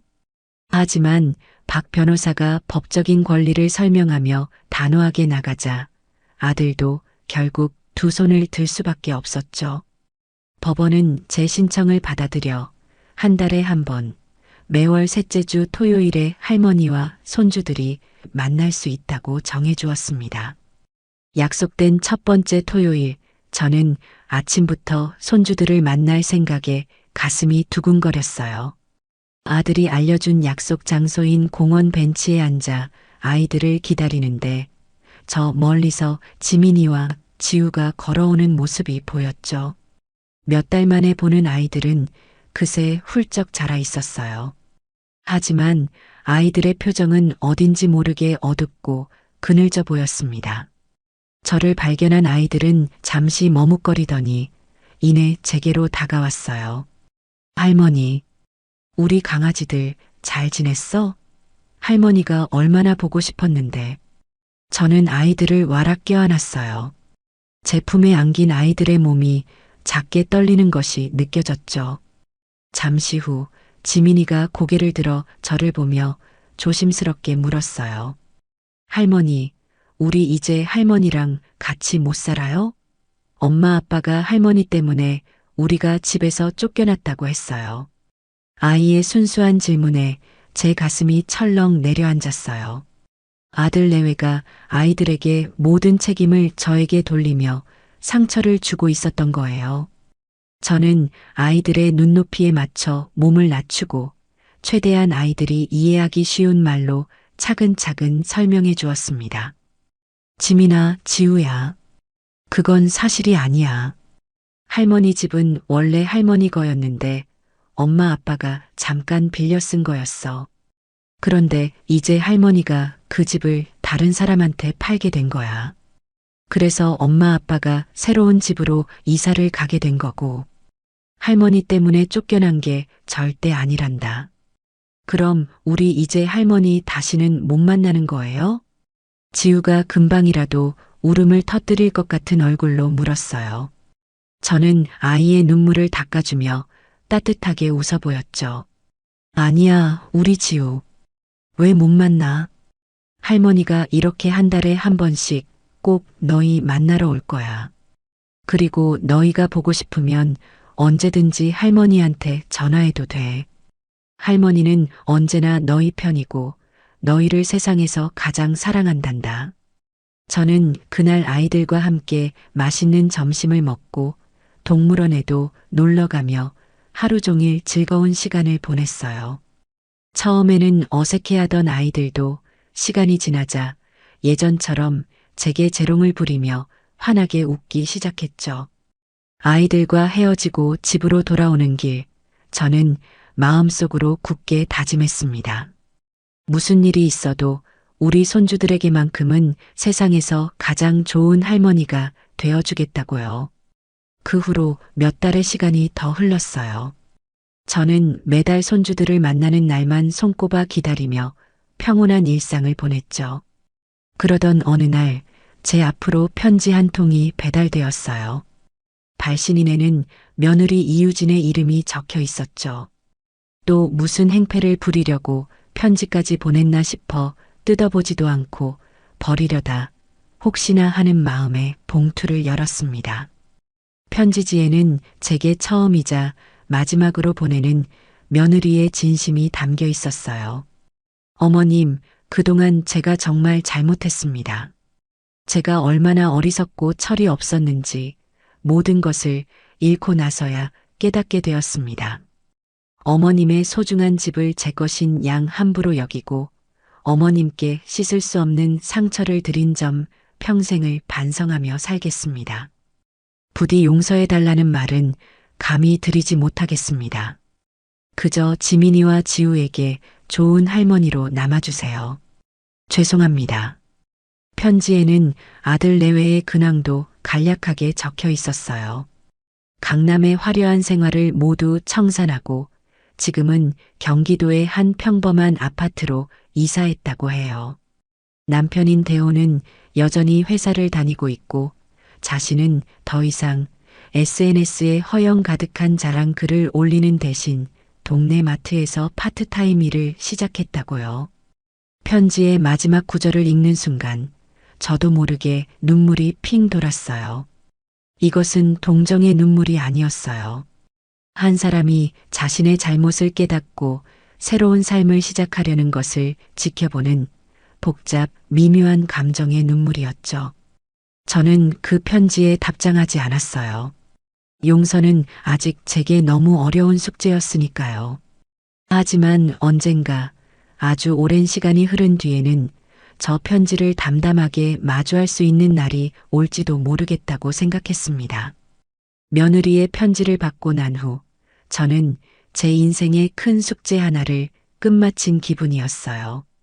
이제는 정말로 과거의 모든 얽매임에서 벗어나 오롯이 저 자신을 위한 새로운 인생을 설계해야 할 때였죠. 저는 아파트를 판 돈의 일부를 떼어 복잡한 도시를 떠나 조용한 교외에 아담한 전원주택을 한 채 마련했습니다. 평생을 아파트라는 삭막한 공간에서 살아왔는데 늘 마당이 있는 작은 집에서 흙을 만지며 사는 것이 제 오랜 꿈이었거든요.